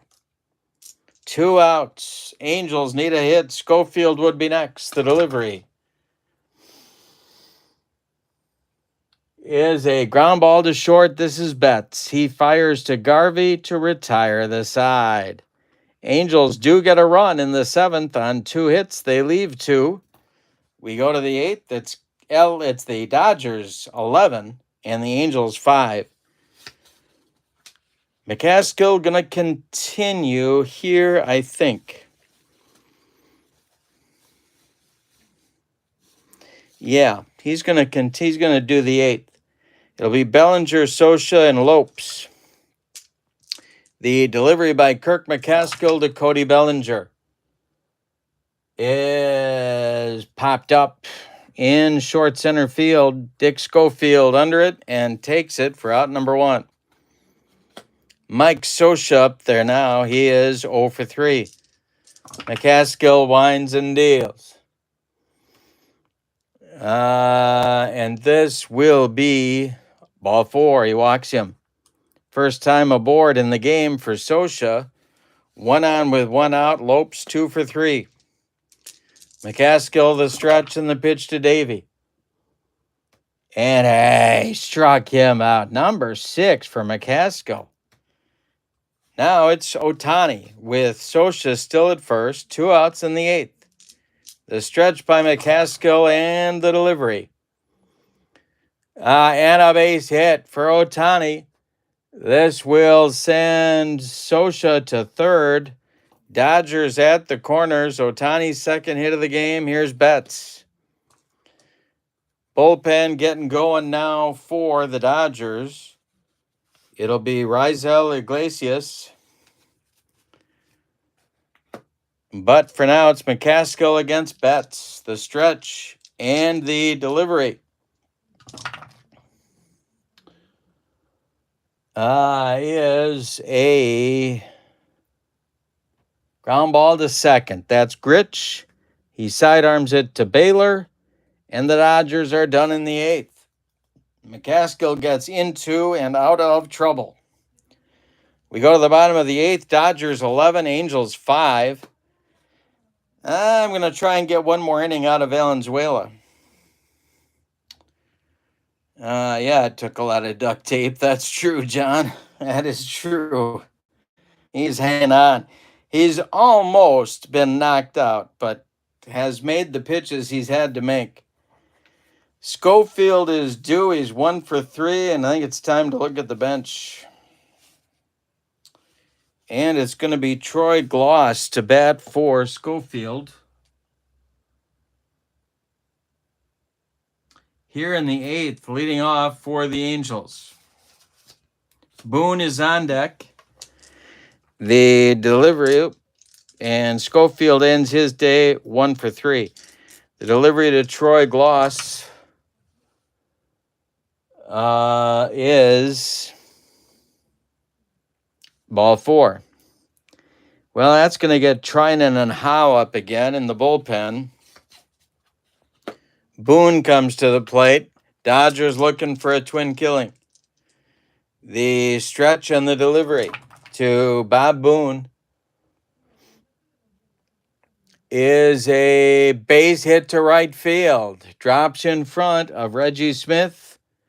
Going to third is Troy Gloss. And there's Angels at the corners. Here's Downing, and that's going to do it. Valenzuela is done on opening day after 7+ innings of work.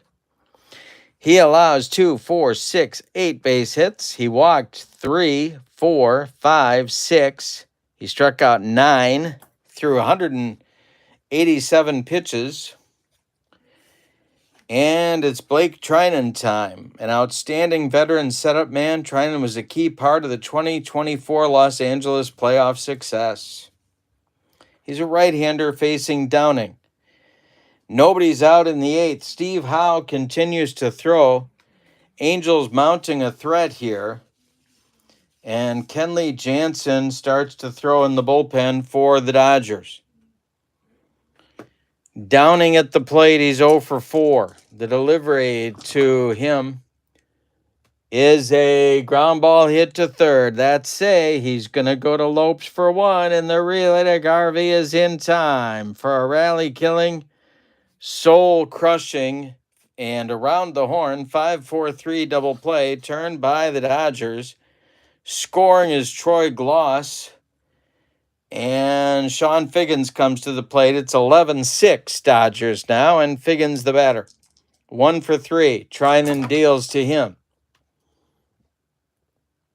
And a base hit for Figgins. Goes to center.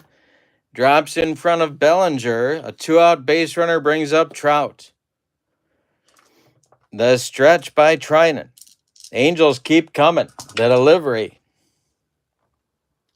is a base hit for Trout. Stopping at second is Figgins. 2 on, 2 outs. Salmon comes to the plate. 3 for 3 with a walk. If he goes deep, the Angels are back in it. The stretch by Trinan and the delivery to the Angels right fielder is strike 3 swinging. He got him, and he needed it right there. Blake Trinan gets out of the 8th. The Angels get a run on 3 hits. They leave 2. We go to the 9th. It's the Dodgers 11 and the Angels 6.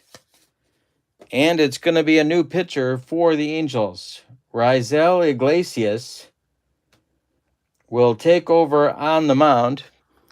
McCaskill goes 5 solid innings. He allows 2 runs on 4 hits, 1 home run. He walked 2. He struck out 6. Iglesias has had a long career with several teams, and in 2021 he saved 34 games for Los Angeles. All right, he's going to do the meat of the order here. Reggie Smith, Ron Cey, Pedro Guerrero for the Dodgers in the 9th. And this will be Reggie. Okay, the delivery is a ground ball hit to first. That's Baylor. He steps on the bag for out number 1. Ron Say is 1 for 4, and he's up there now. The delivery. That is a ground ball hit right back to Iglesias. He gloves it and flips to Baylor for out number 2. Pedro Guerrero is 4 for 5, and he's up there now. The delivery to him is going to be a hit on the infield. We do have a new Angel shortstop that I didn't tell you about. Let's see what happens here first. It is back to Iglesias, who will make the toss to Baylor for the out and retire the side. Nothing across for the Dodgers in the 9th. We go to the bottom of the 9th.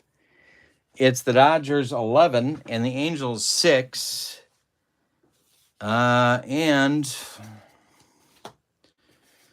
the new Angels shortstop that I didn't tell you about is Eric Ibar. And he's batting in the 8th spot. So it's put up or shut up time for the Angels in the bottom of the 9th. Trinan's going to try and close it out here with the 2nd inning of work. He'll face Gritch, Baylor, and DeCinces scheduled. Bobby Gritch is 0 for 3. He does have a sac fly. He also has 3 strikeouts. And the delivery is a pop-up. On the infield, Ron Say taking it for out number 1. Don Baylor, the batter now. He's 1 for 2. Pair of walks. The delivery to him is hit on the infield. That's going to be, if there's an Achilles heel of this Dodgers team, it's that defense. Hit to first. That's Garvey. He will make the play unassisted for out number 2. And that brings up Doug DeCinces, the last chance saloon for the Angels. On deck is Ibar. He would be next. Trinan the stretch and the delivery to Doug DeCinces is a ground ball to first. Garvey to his right. Flips to Trinan covering. And it's an opening day Dodger winner. Let's give you the totals on this one. Game 3 of the marathon. For the visiting and victorious Dodgers, 11 runs. On 2, 4, 6, 8, 10, 12, 13 base hits. And they committed no errors. Angels got behind the 8 ball early and never really did get back into it. They scored 6 runs, 10 base hits, and they committed no errors unless you count the walks. The Dodgers drew 2, 4, 5, 6, 7, 8, 9, 10 walks. So Angel pitching, not too good. The winning pitcher, Fernando Valenzuela, he's 1-0, of course, on opening day. The loss goes to Nolan Ryan. No save in the ball game. Star of the game. Boy, how do you pick one? I'm going to pick a Dodger hitter, and I'm going to pick Pedro Guerrero. He goes 4 for 6 with 4 ribbies. That's good enough for me. How about honorable mentions to Shohei Ohtani for 3 runs scored and a 2-run homer? And Steve Garvey for a 3-run homer in the first inning that made that made the lead 5 at that point, or 6. Made it 6-0 at that. No, it didn't. Made it 5-0 at that point. Okay. This set is Kurt Berglund's 50 Years of Baseball Greatness. And I am just about out of voice, as you can tell. So if you can click like for me, that would be great. Thank you for being with me. The only triple header, my first triple header. And I think we're gonna call it a marathon with that. Let's talk about the ball games. Game 1, Red Sox 9, Mets 2. Game 2, Royals 9, Cubs 6. And Game 3, Dodgers 11, Angels 6. A lot of runs, wind blowing out. Hope you enjoy the games. Hope you enjoy the set. The links are in the description for this video. The set of cards is available now for you to order. Follow the link to the Play Games website, and you can pick it up for yourself. Great fun putting the set together. I'm having a great time with the cards on my tabletop. I think you will too. So lots more coming up on the channel. Also, in the link in the description for this video is the link to my channel membership. With channel membership, you get access to members-only videos, discounts in my secondary store, and a free gift from me every month. So thank you for being with me. I do appreciate you joining me for my first marathon, my first triple header. Have a wonderful evening. We'll see you tomorrow night for Payoff Pitch Baseball. So long, everybody.